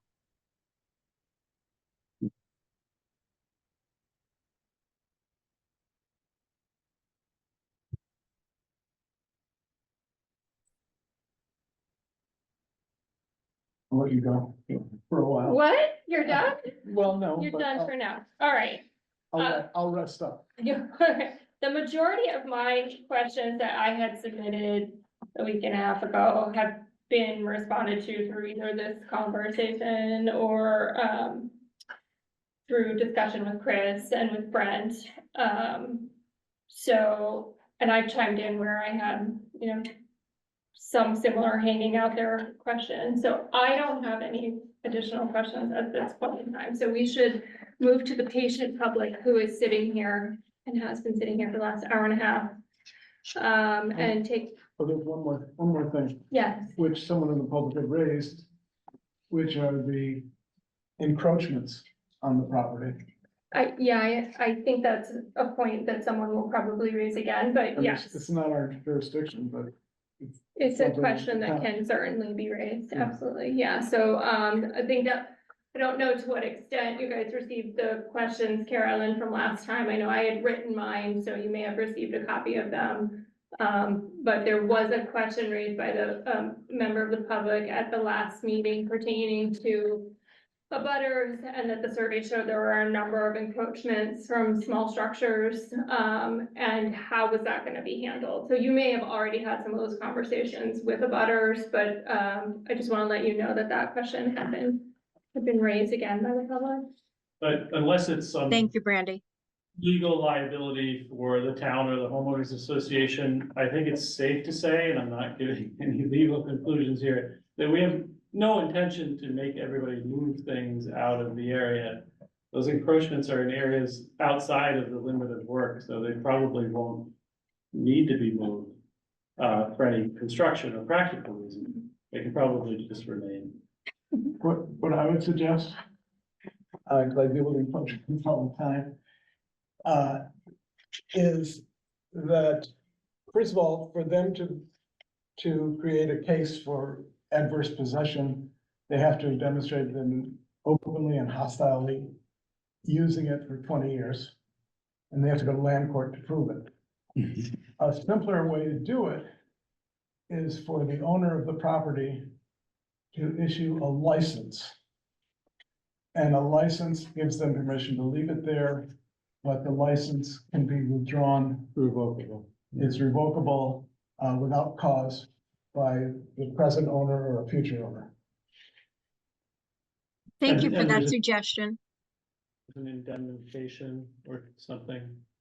That would be part of the license. But part of, to be But discussed. then what it does is if someone thinks they may have an adverse possession case, they have to sign the license and then it takes that away. Yeah, I don't think there's any hostile issues here, but. Anything else from the board? Malcolm? Anything else? No? Okay. Jeremy? No? Pedro? No? Okay, awesome. All right, we will move on to comments and questions from the public. So if you could just please, if you've got a comment or question, raise your hand, state your name, state your question. To the extent we can have the applicant respond, we will give them an opportunity to respond, but we don't want this to necessarily, this isn't a place for a debate. So if you've got something like that you're really, you know, if you're in negotiation with Carolyn right now, let's have that negotiation offline, not here, but so members of the public who are joining us by Zoom, I think Deborah Herman there has got her hand raised, so do like Deborah and raise your hand, and Chris will keep an eye on it. Please don't put things in the chat, we can't see the chat.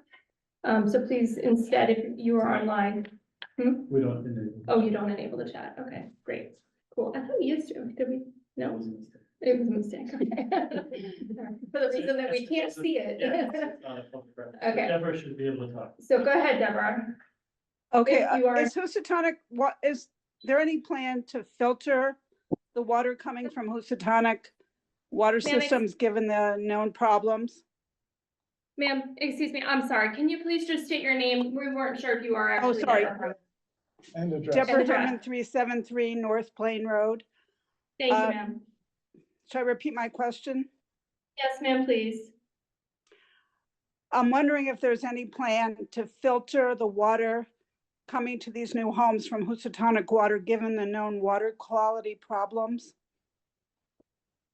Yes, each there home is. will have- Where will the filters be? Will they be in the individual homes owned by the homeowners, or will it be at the point of entry? Will Housatonic Water maintain them? Or who's responsible for that, I guess? Those are to be within the homes. Carolyn, is that correct? That is correct. And we're building in filter replacement cost into the homeowners association and hoping to sign a contract so that whoever is the supplier will be able to come in and do them all on the same rotation. Okay, and every home will be individually monitored and they'll pay the same fee that everybody else pays to Housatonic Water today, like 20, I think it's 2,500 gallons for whatever the current rate is, 40 some odd dollars. Is this a different question, Deborah? You're asking about Yeah, the I water am rate? asking, I'm just asking Okay, what the Yeah. business relationship between these homes. I'm not familiar with how condominium associations interact with Housatonic Water, so I'm just asking for the details of what the business relationship between the condo association and Housatonic Water will be. My understanding is it'll be the same thing as everyone else has. The only difference is that when we build the homes, we'll have whole house filtration systems. And Okay, thank you. The homeowners will have an extra charge because of the filters. Or who will the charge be to? Housatonic Water or to Yeah. the condo association? No, to the members of the condo association. Okay, thank you. You're welcome. Good question. I guess I'm done for now. Thank you. thank you, Deborah. And those filters cost about $500 to change them out. Yeah. No. Every year or two. Oops. Okay. Are there any other online members that have question or comment pertaining to the application? You just raise your hand. I'll go to the audience. Anybody in the audience? Yeah. Yes, sir. Go ahead. 5 Comstock Lane. If people don't own the property, who's responsible for taking care of their lawns and the property itself? So do you want to answer that, Carolyn, in terms of how the homeowners association works and what that means in terms of lawn care and snow plowing and typical maintenance activities? Well, the snow plowing would be of the road itself would be maintained by the town of Great Barrington, but people would be responsible for their own driveways, just like anybody. And people will have the opportunity to take care of their immediate area around their house. And then the condo association will have, you know, a property maintenance that will do all of the other areas and make sure it's taken care of. And they'll have joint decision-making on other plantings and things like that. Like one contractor that would, for example, maintain all the lawns Yeah. and the inner oval green and. Yeah, and one of the modules that we teach on the condo association, homeowners association, is how to evaluate bids, how to write up the bids, you know, how to put all that together. And so they'll have a treasurer that will, you know, Habitat will support them and everything, but the treasurer and the president and vice president and secretary, just like you would at any other condo association, but they get classes in how to do that. So that they're really well prepared to be able to analyze that kind of information prior to. And we've found it with our Gordon Deming project. People go out and like every year at about this time, they start looking at what is going to be the landscaping plan for the upcoming year and whether or not they want to do a group project of cleaning out their joint area, or do they want to pay to have their professional landscaper do it. So it's a lot of decision making that's made on there that they make themselves. We just give them the format and ask them questions to make sure that they're thinking about all the things that go into all of these items. Does And that answer Carolyn, your question, sir? I think we're good, Brent. Any other questions from the public? Mr. Clark? Yes, Fred Clark, 388 Park Street North. I'm also the chair of the Affordable Housing Trust. I just wanted to build on some of the things that Carolyn was saying. And first off, I want to say that we are so gratified with the support that the community and the town have given for affordable housing in general, but also in this specific project. We've heard so many people who, as Carolyn said, are interested in living there, but also people from the community.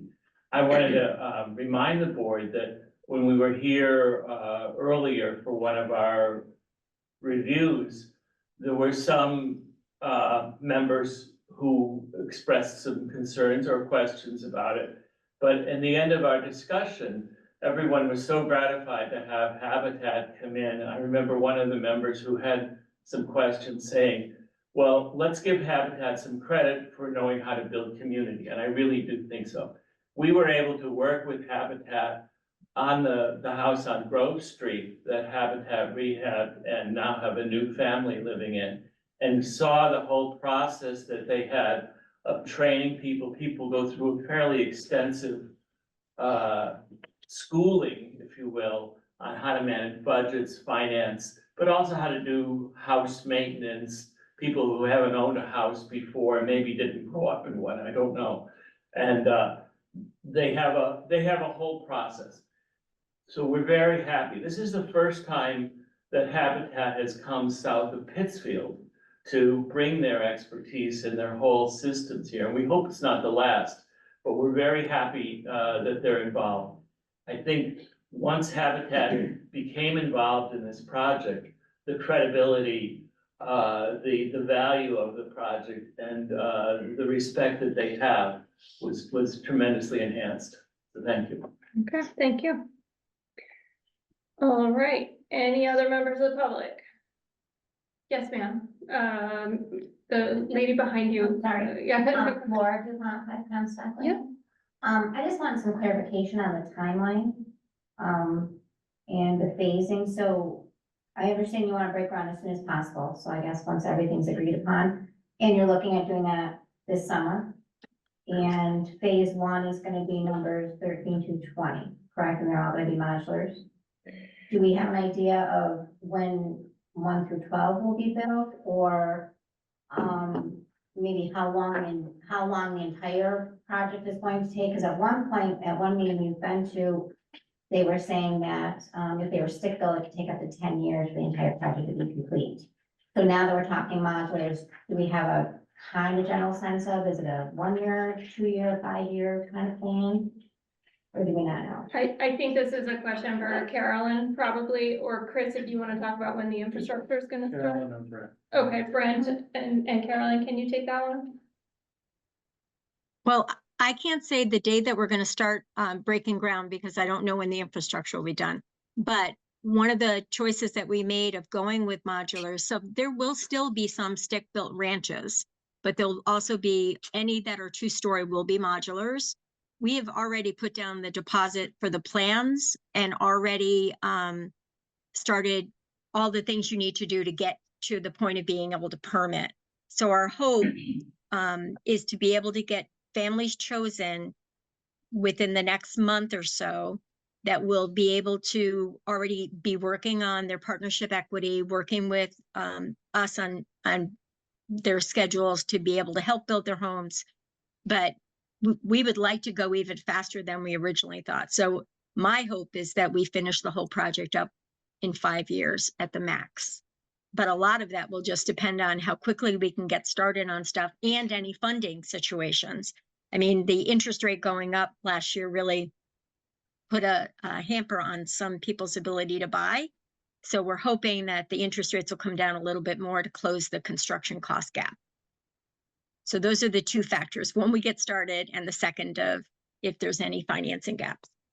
And so maybe just to clarify then, the infrastructure will need to go in first and get to a certain point before you can start doing foundations for houses, right? So Correct. Brent, are you able to speak to the timeline associated with the infrastructure? And just so Mrs. DuPont understands, the infrastructure will be constructed primarily to completion first and then the houses.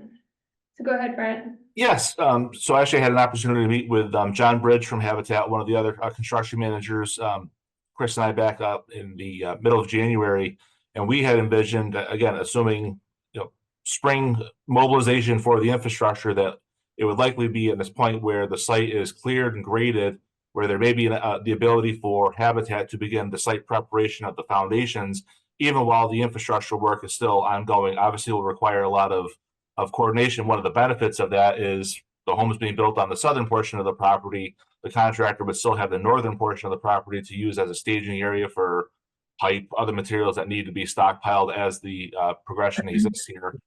Again, with the desire that by the end of fall, beginning of winter, that the houses of the first phase are at least closed in and focused on interior construction, that they actually have the connections to the infrastructure, even if obviously the homeowners aren't necessarily ready to move in at that point. That's our best case goal scenario at this point here. And obviously completing this process, obtaining final feedback from DPW on the sewage pump station will help us be in a position to issue our final addendum to the contractors and select the contractor and award the bid.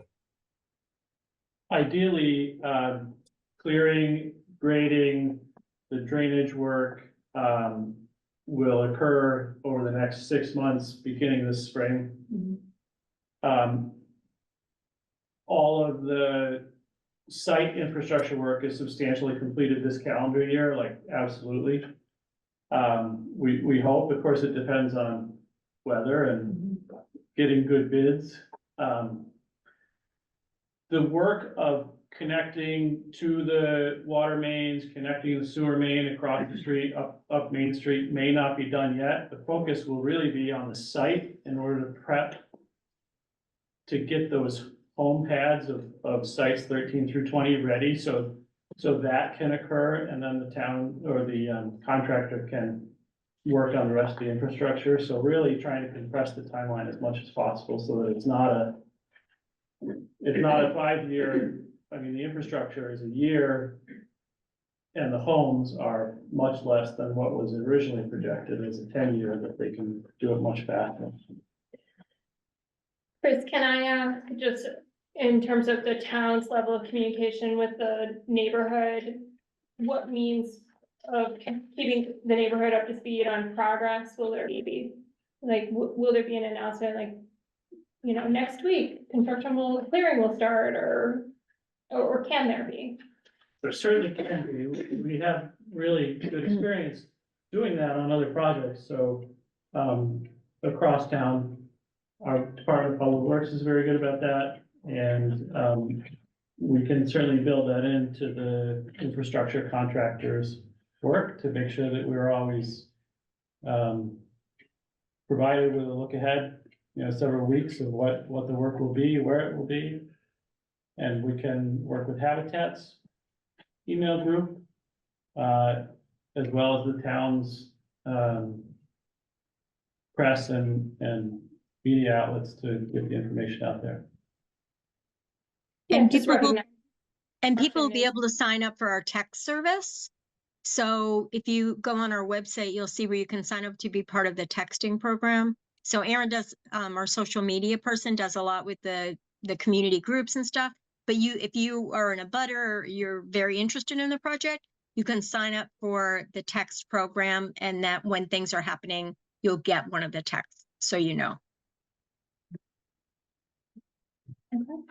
Did you have Can I another have another question? question? Yeah, absolutely. Um, This is Mr. Dupont. I'm sorry, Yeah. I'll be caught. We've had surveyors the last couple of weeks crisscrossing our yard, Yeah, and I know it's a tough time of year and there's no right of way or anything. But I just wanna see that this is not, people aren't gonna be parking in my front yard and walking across my yard to work on the house. Going forward, so you're to the south, right, of the development? No, No, we're no, technically on west. West. You're No, I think all of technically- the work, Oh, I'm sorry, I'm turned around, you're right. all of the work would happen within the site. It right. wouldn't have to come from the other streets. We had a surveyor walking in a better window last week, And around our with house. orange jacket on. Yeah. I'm just trying to, They're the worst, they really forward. are, yeah. like, I know it's tough to get to right now. Yeah. But going forward, I want plumbers and stuff. No, that won't happen. I think that that's a good point to raise, and I think, that can be something that the town, both for the town's contractors and Habitat can be sure that all entry is off of North Plain Road and all parking is queued on property and. If this were Florida, they could shoot them legally. We won't shoot anybody. So, We're more neighborly than that. But there was another question. oh, sorry. Yep, yes, ma'am, I'm sorry. Hi, I'm Betsy Clark and I live at 18 Wyandotte. Okay, And I just bought my home in June, so I'm doing some catch up here. I've got a couple of questions. First is, how do I get on the text program so I can be notified about things going on from Habitat? okay. Carolyn, how do we do that? How do we get access to the text program? The easiest way is to email eO'Brien@berkshirehabitat.org. Do you see what I'm highlighting on the screen? That's how you spell it. There's Aaron O'Brien. Yeah. O'Brien. E. O'Brien at berkshirehabitat.org. .org. Okay. And I have, my real question is, the southern end of the development abuts my property. And I know you spoke of possibly a screen of trees being put in or fence, or I was wondering how that's gonna work. What's gonna be at that southern border of the property? So Brent, can you respond to that property. one? And so this survey that we have in front of us, Betsy, is from December of 2023. I think there's no, Brent, am I right? There's no clearing within 20 feet? That is correct. Just to answer a couple of points here, the surveyors, just before we filed the definitive plan, they did their original base survey about 2 years ago. So as a part of their stamping the definitive plan that they prepared for us, they did do a final site walk here. That'd be the closest work that's going to happen on anyone's abutting property here. They just had to verify that the conditions had not changed from their original survey. And yes, we were intending to plant as a part of the PERD landscaping plan to plant some additional plantings along that southern side. There's more of a buffer to the southwest corner here since we're not encroaching into that area here, but the intention was to plant some additional trees along that southern border here. We've got a number of species, and I think from the earlier discussion that we had, if there's specific concerns that it was Mrs. Clark that you have here, we're happy to review what those are. And if it's a matter of certain evergreens that are in certain locations that would provide a more advantageous screen, we're happy to have that discussion with you. So based on your plan that you submitted, Brent, it looks like there's no clearing at least for 20 feet from the property line. That is correct. And kind of graphically on the plan, it looks deeper than that, and then we were recommending today that you maybe even be more conservative about the clearing. So, Correct. if you would like to, you know, when the meeting wraps up, if you want to look at this plan, these plans are also available online on the town's website. Yeah, so the plans are available, and I'd be happy to show you how to read it if you need help with that. Do you have any other questions, Ben? Not at the moment? Not at the moment. Okay. Thank you. Um, I did. okay, I'll come back to you in a minute. Anybody else in the public? Anybody else online? Before I go back to Mr. Hankin. All right, Mr. Hankin. So years ago, when we first talked about bringing sewer into this property, there was concern or questions from the abutters. Because if you're on a septic system and your septic system fails, you can replace it unless you have access to a sewer line. And so are we providing any potential access to any of the abutters for sewer access? We are providing a force main that will enter into the public way along North Plain Road and then towards Main Street. My initial suggestion with respect to the use of the low pressure grinder pump would be if as a part of a town project or a neighborhood wanted to come together privately with the town as a betterment and put in their own low pressure system, that would actually make it easier, whether it's from the north or the south, that we would have a force main that they could actually tie into. And I think that would be the only way that would be a cost-effective way of doing that would be if the entire neighborhood were to, just based on where all the homes are within our property here, the idea of a sewer line coming through the property into the pump station is just not practical here. And I think the cost of any one homeowner doing that would likely be more burdensome than a septic system. Whereas if a group of neighbors came together with the low pressure system and tied into the force main that we're proposing, that will be a much easier way for them to eventually be able to connect to the sewer. And next question is, the description, your verbal description says that there'll be a lot of torn up pavement and stuff on Main Street and North Plain Road. Is there some reason that we can't just bore those lines to connect them?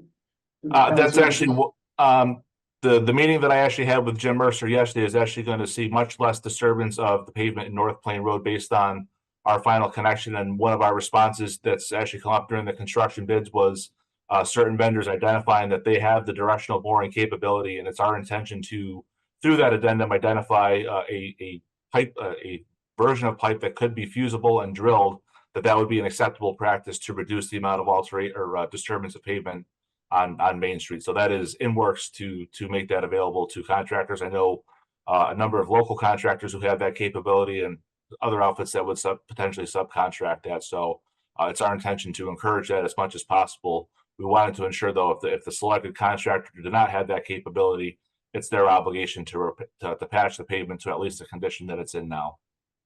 Yeah, because I know Wilkinson did that on Blue Hill Road. They extended all the sewer lines and everything.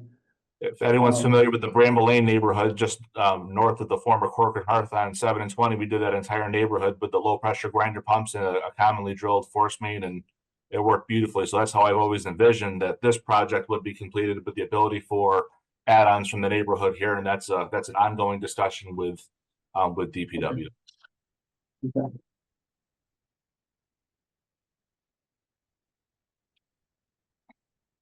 Anything else, Jonathan? Also, will there be not finding it.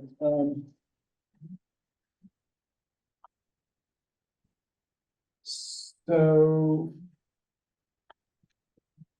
the only sewer manhole I'm seeing is down at Main Street at the connecting point. I don't see any manhole in North Plain Road, which is where pressure systems would presumably, otherwise they have to go all the way down here.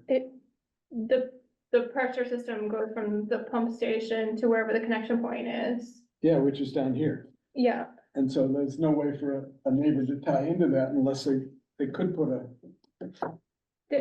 there is in the future, it's messy though, and Brent can maybe get into it. It is possible to create a tie-in point, but it requires that they shut the pump station down and then drop a new structure in. It's not infeasible. so wouldn't it make sense to drop a manhole A there? future connection point, Yeah. maybe. I don't know. Since Chris, you're you working wanna on it, you're putting all this new talk to line in. DPW about it? Brent, you wanna talk to DPW about that? We'd be happy to it, and that's, like I said, different superintendents have had different opinions on the type of connection that we make here, and certainly we, as a partner in the product, want to make sure that they are satisfied, especially as they're going to be taking ownership of this. I think with respect to the low pressure system, it would be very easy to put basically put a T in the existing force main, stake it, give an as-built sketch, and that would make it very easy to allow a future property or neighbors to tie in without really adding any burdensome expense, and to be able to make that connection outside of the paved travel way here. There's at a certain point we'd be concerned about, depending on the type of pump station that actually gets constructed here, adding too many expenses for things that may or may not happen. But it's a great part of the ongoing discussion they have with DPW and how we could accomplish that. I think if you could just raise that question with DPW, that would be helpful. At least then that stone's been Happy turned to, over. certainly. Mr. Rankin, anything else? Not currently, I'm sure I'll come up with something. Well, what I'd like to do then is move to item E, reports from other boards or staff. As I mentioned last time, and is still the case, the only report we received was from Public Works, which was comments on the sewer design, which Brent has incorporated. There've been no other formal comments from any other departmental staff, fire, police. Other utilities, for example, Houstonic Water have commented, but no, there's nothing else to share. Okay. And is the fire department, you said, didn't comment? Correct. Guess I just want to make sure they're comfortable with the access and the water pressure and. They did support the initial special permit development. Okay, And this doesn't represent anything different. okay. All right, so then we go on to discussion between board and applicant, which we've had quite a lot of back and forth thus far, but I had noted we had at least two items. One pertains to the road width and what direction we need to give the applicant about road width, and then Chris, I think I heard you correctly, or correct me if I was wrong, that the actual dimensions for the roadway area might be subject to change if you wanted that area to be large enough to encompass utilities that are currently shown beyond the edge of pavement, which I think is a smart thing to do. I don't think it's much different. You're probably looking at a bit more, but it would be a different plan than the one that's in front of us. Or you can reduce the road width. I don't know that that will be Paved. sufficient. I will say for my purposes, I think an 18-foot paved width is sufficient. That is, in my experience, both supported by the Association of State Highway and Transportation Officials, which is like the guidance that civil engineers use for designing roads, what are called very low volume rural roads, which is what I would consider this to be. That's less than 400 trips per day. And where do they put pedestrians? Well, so if we're down to 18 feet, then we've got room in that right of way for those shoulders that we were talking about. We had a whole conversation several months ago about not having sidewalk.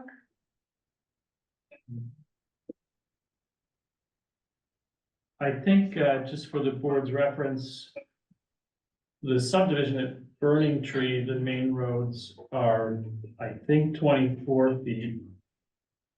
And they seem like superhighways. They may be 22 feet. I'd have to check the definitive plan there, but they are extremely wide. And I think would be overkill in a neighborhood like this. It's also 50 some houses there. Yeah, well, that was built even when there were just going to be 13, so I think it begs the question of the planning board's standards are a little bit outdated in terms of the width of the roads required. So I think the board could narrow it down, but certainly cut back on the impervious surface. It would naturally cut down traffic speeds. The other thing that happens, like my own road is 18 feet.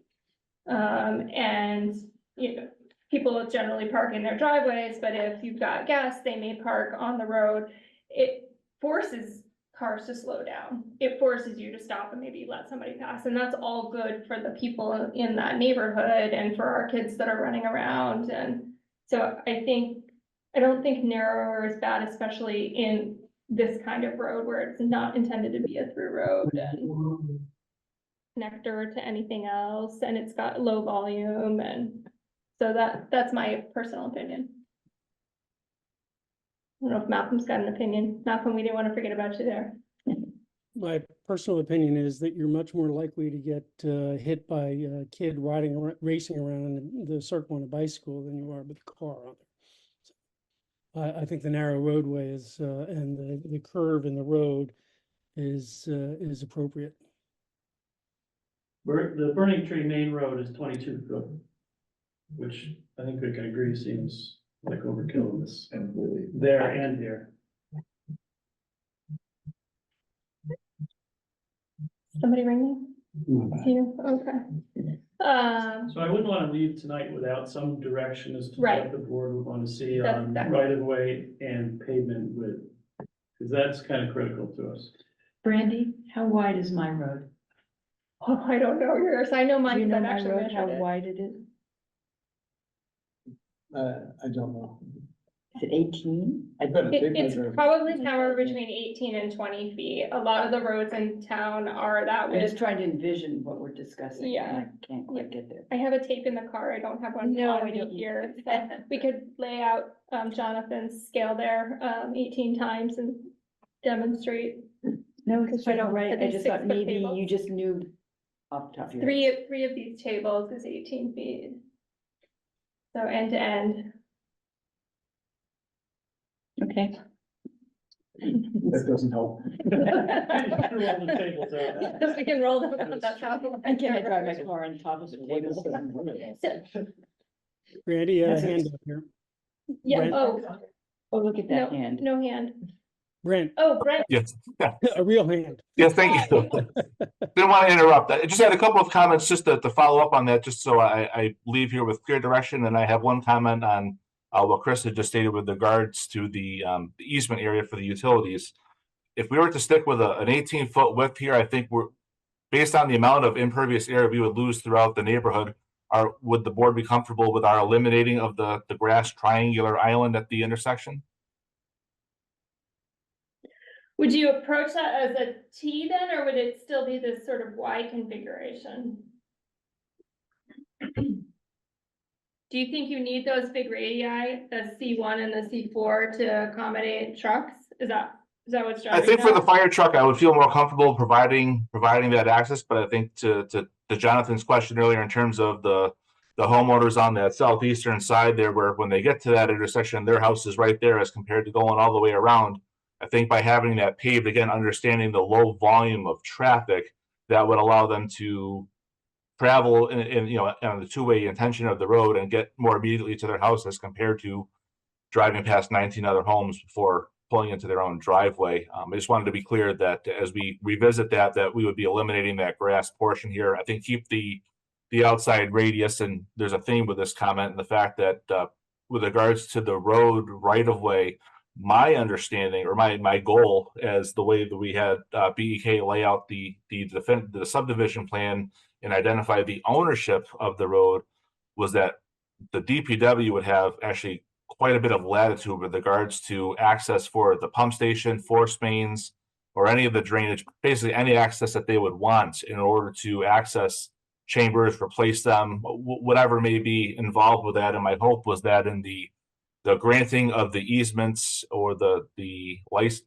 in this case, the license would be just for abutters and those issues here, but that the master documents between the town of Great Barrington and that master agreement would be able to more clearly define or grant on a more unlimited basis for the DPW to do what they needed to do.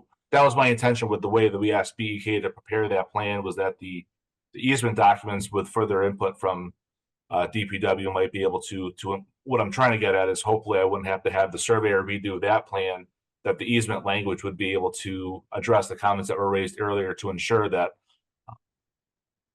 DPW would have the latitude to replace a drain pipe, replace a structure or manhole, pardon me, that's in that center island here.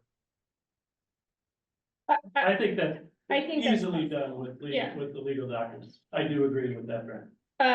But so you sort of mushed two issues together, Brent. Sure. So 18-foot pavement width, radii remaining. If the triangle goes away, there needs to be some sort of stop control then before Yes. you enter. Yes. Okay, because that's not on the plan currently.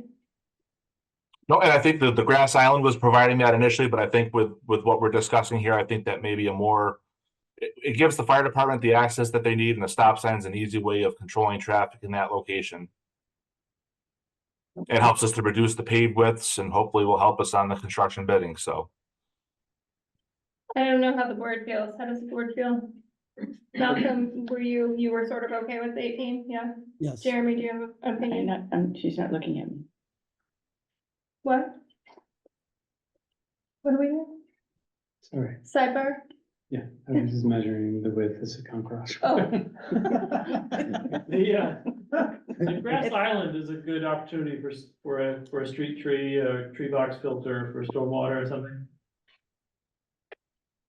That triangle, do you want to keep it?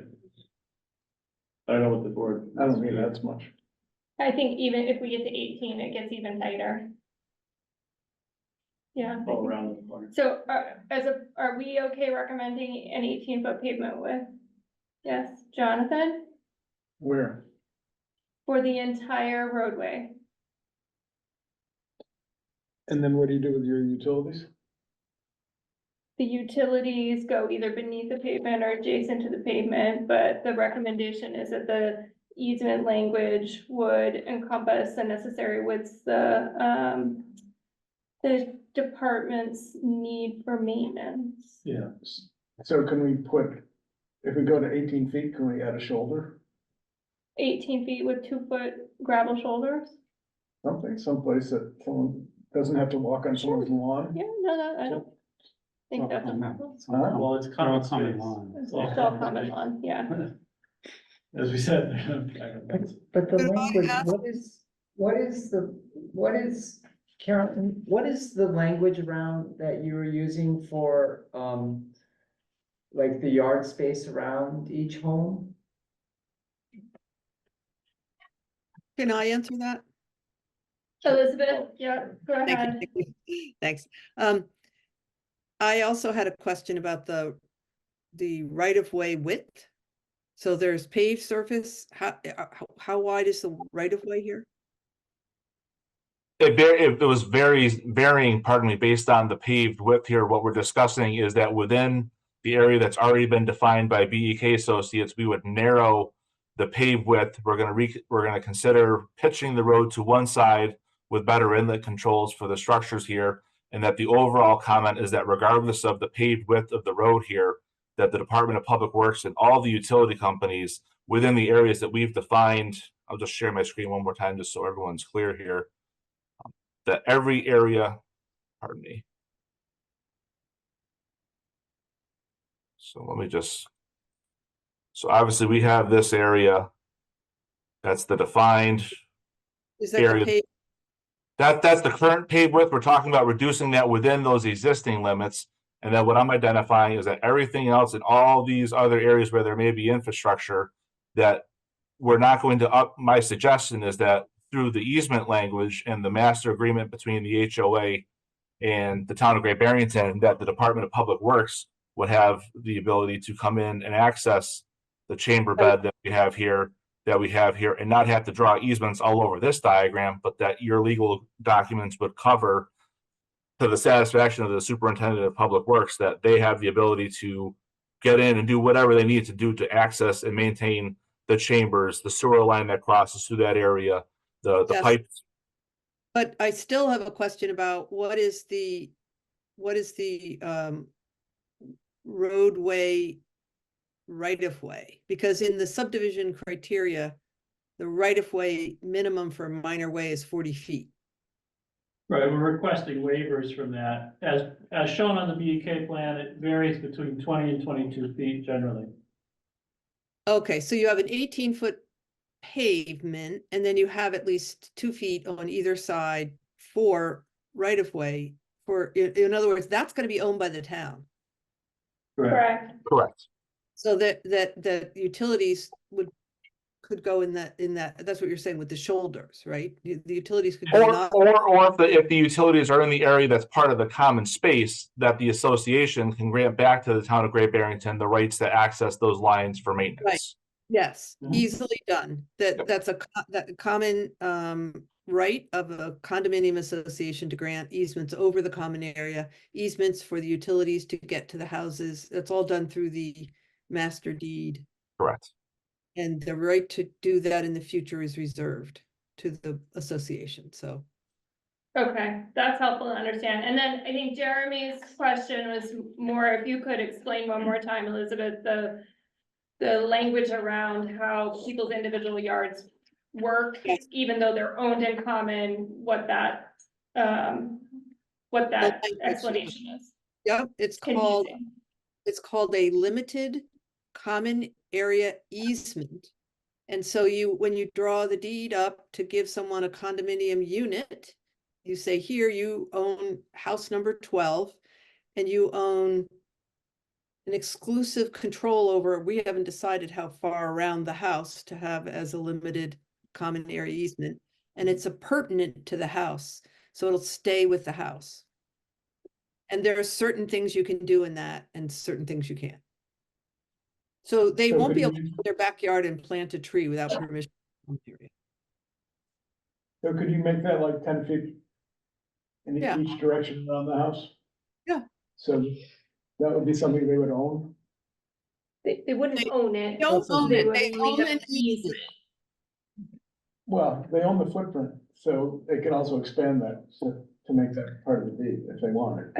I don't understand that that's actually true, Jonathan, but we can ask Elizabeth to clarify. Did you hear Jonathan's question or comment, Elizabeth? Yes. You don't give ownership of the dirt to a common area. I mean, sorry, to a condominium unit. A condominium unit is a building. Still the lease, right? Like they own the lease for the footprint. They own their footprint, and then my understanding is, I don't know that that's been worked out, but then they would have rights to use a donut around their building, but they don't actually own it. But so Elizabeth, in practice, that means that they could put their bicycles there, or they could plant flowers there, or. Correct. That's Pardon? right. That's Have a correct. grill, yes, okay. But they'll still have, like, the association rules will govern all of that, right? Right, Yes. and so is that then is that enforced then by the association? So Yes. like, Condominiums are regulated by statute, and they have statutory authority to regulate the common areas. They have authority to grant easements over the common area, and also there are two documents. One is called a master deed that puts the whole property into a condominium association.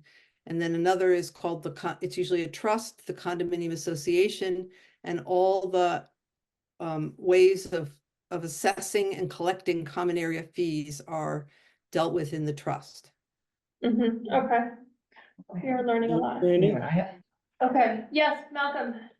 Just a quick question on that. We're using we've used the term over and over again that the homeowners would own the footprint.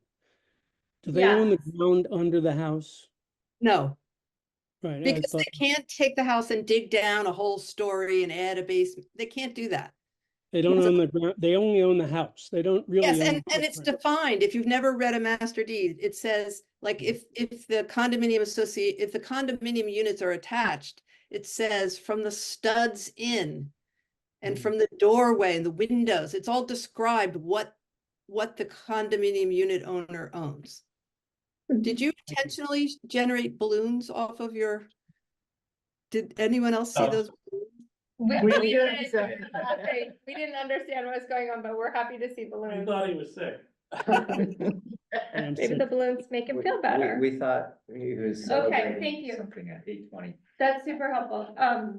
Do you have a question? Yeah, I just had, I can't remember if it's come up before, I guess for Carolyn or Elizabeth.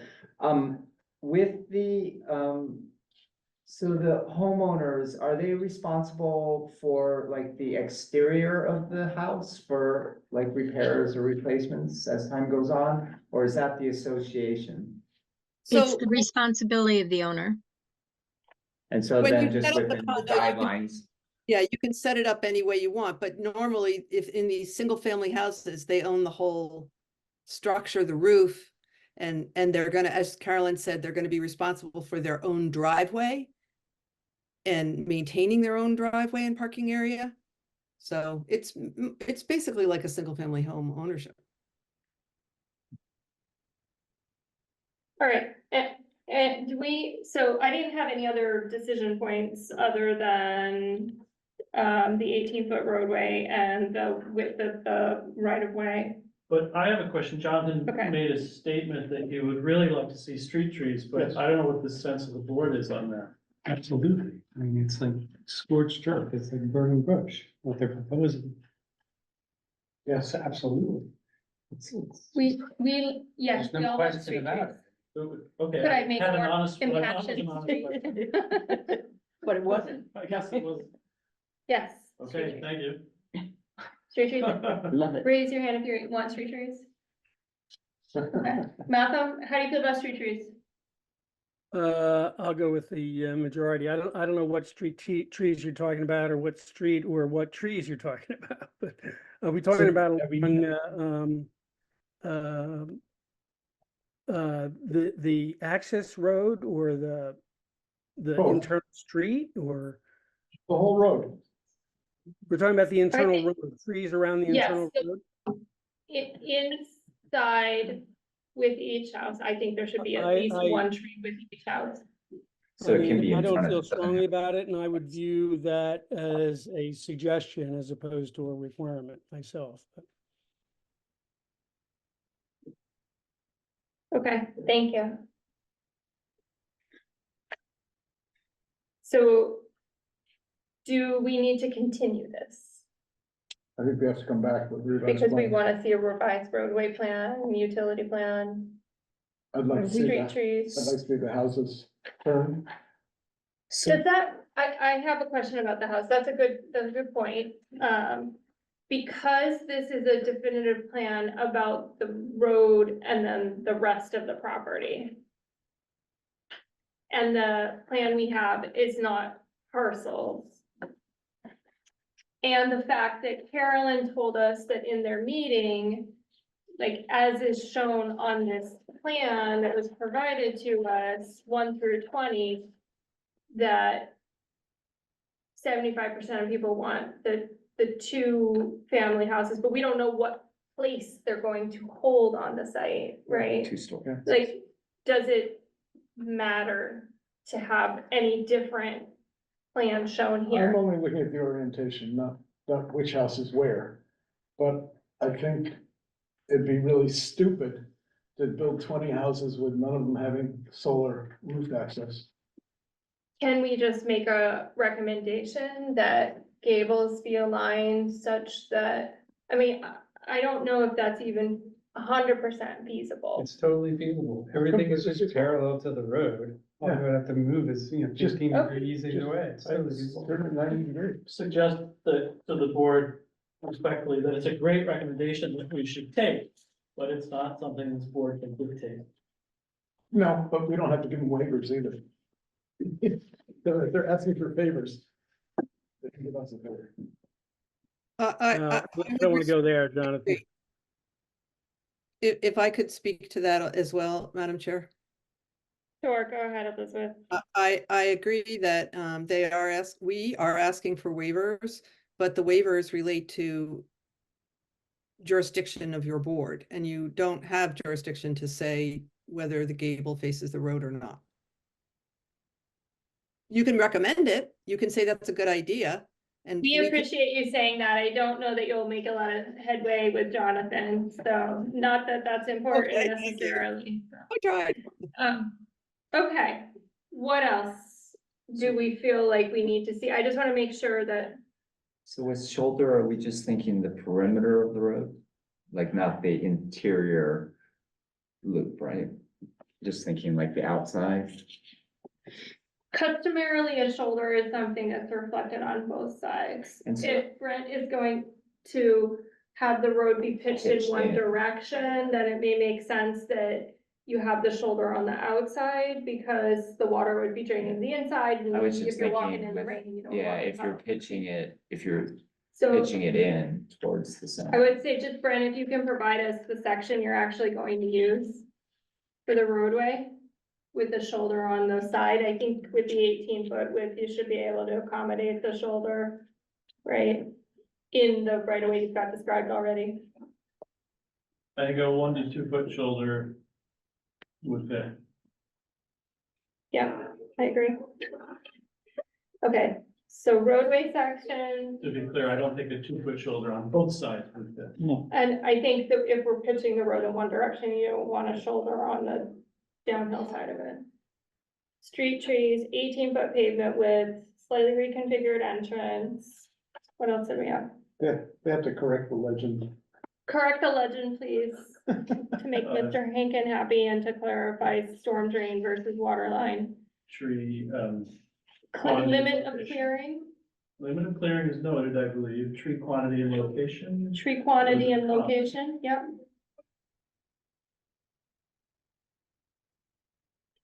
Nope. And structures in the central green, like solid covers versus not solid covers. Mhm. And if they can be moved off to the side. Oh, and then you're gonna check on the pedestals for the electric. Brandy, I just Okay. texted Joe, he's in intermission, and he said that there are not 16. He thinks there's 3 of them, and they're transformers, and it had something to do with the way the electric national grid wanted connections to the electric. But he'll give Oh, that's Brent, different. yeah, they'll give Brent, That's not what this says. Okay. It says pedestals. Yeah, yeah. Doesn't say So, transformers. so he'll talk to Brent tomorrow and get clarification for you. okay.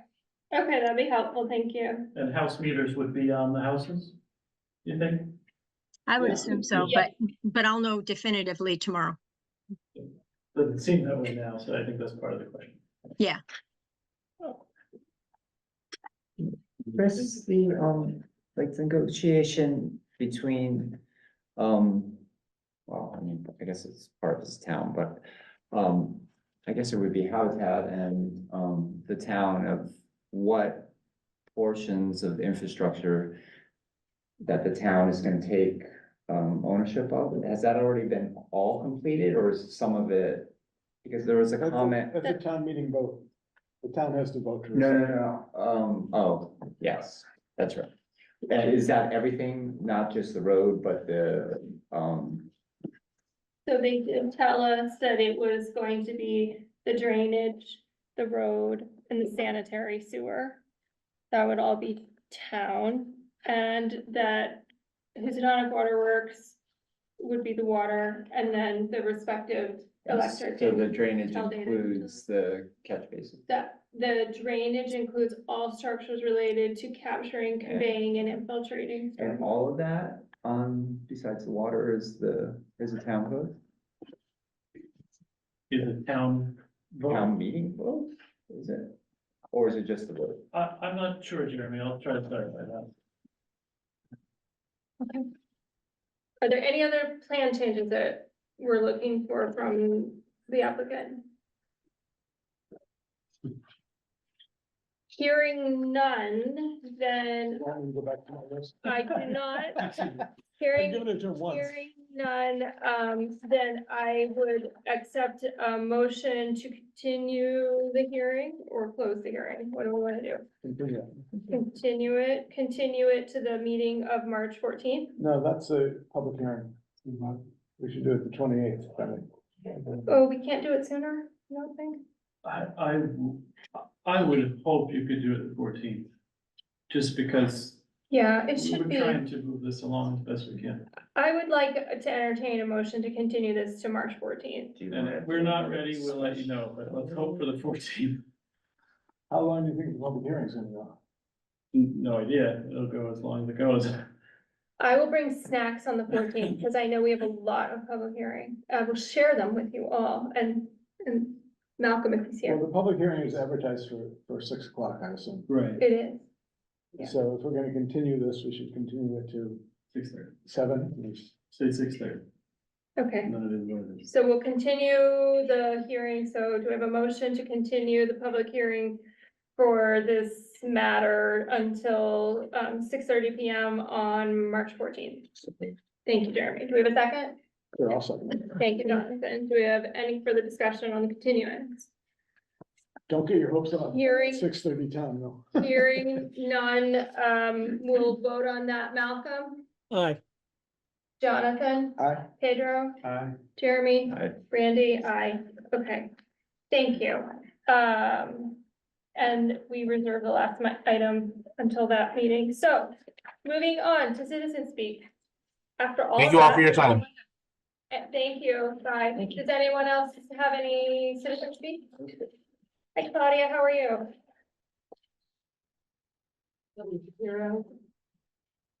78 Vermont Plain Road for the record. On February 25th, Brandy emailed me.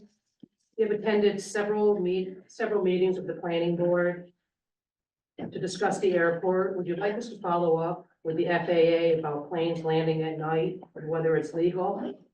I responded, no, thank you. I asked it forward at the February 8th meeting. Has anyone looked into my concerns voiced at the January 29th Select Board Priority Planning and Select Board Planning Board joint meeting, specifically the FAA? I was asked to clarify. I said, Mr. Hankins' letter cautioning the Select Board to seek legal counsel before granting a special permit. You said you would, or you said you hadn't, but you would. At the January 29th, 2024 Planning Board, the Select Board Priority Planning meeting, my citizens speak time in part.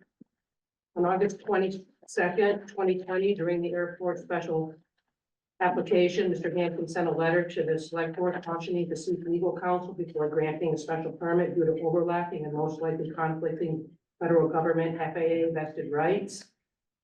So I'm asking the Select Board, Planning Board, Town Manager, and the Assistant Town Manager to do just that, seek that legal opinion.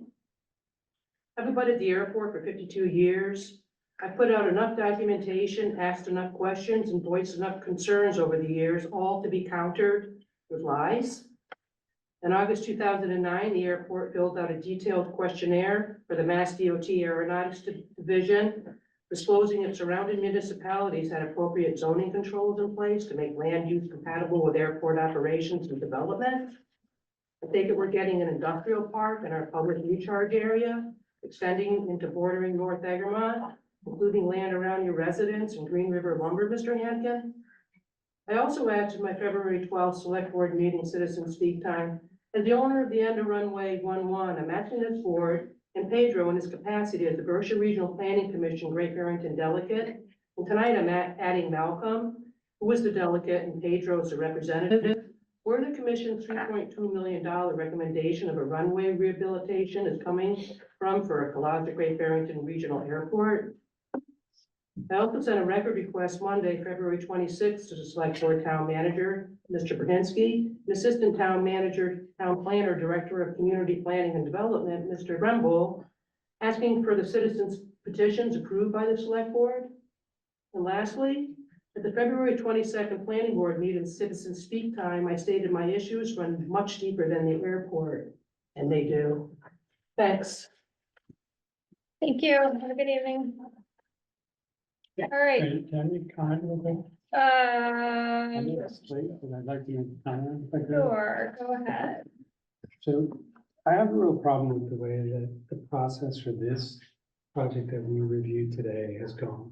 Okay, I just want to say, if it's comment about the No, project, it's not about the Okay. project. okay, thank you. I just About the didn't want process. to muddle the. So, you know, the way that the process is written out is, I think, counterproductive, really to the citizens of our town. And the way that this process in particular has gone about, it just makes no sense to me, right? So. Which process are you talking about? The process for the Bird, subdivision. or subdivision, It's or? a process for the subdivision that we just Okay. reviewed. Alright. So we saw a proposal for 30 units.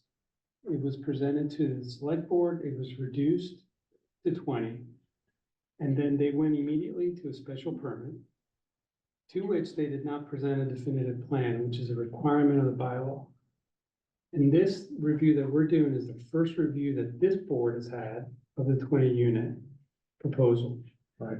That to me is antithetical, and I think it's, as everybody heard who attended this meeting, everything that was discussed for the most part that didn't have to do with roads or waivers has to do with site plan review, which is technically by the book, not what we should be reviewing. So I'm asking that this board make the definitive plan and special permit either a joint meeting, or that this board is required to review the definitive plan before the special permit is voted on and reviewed.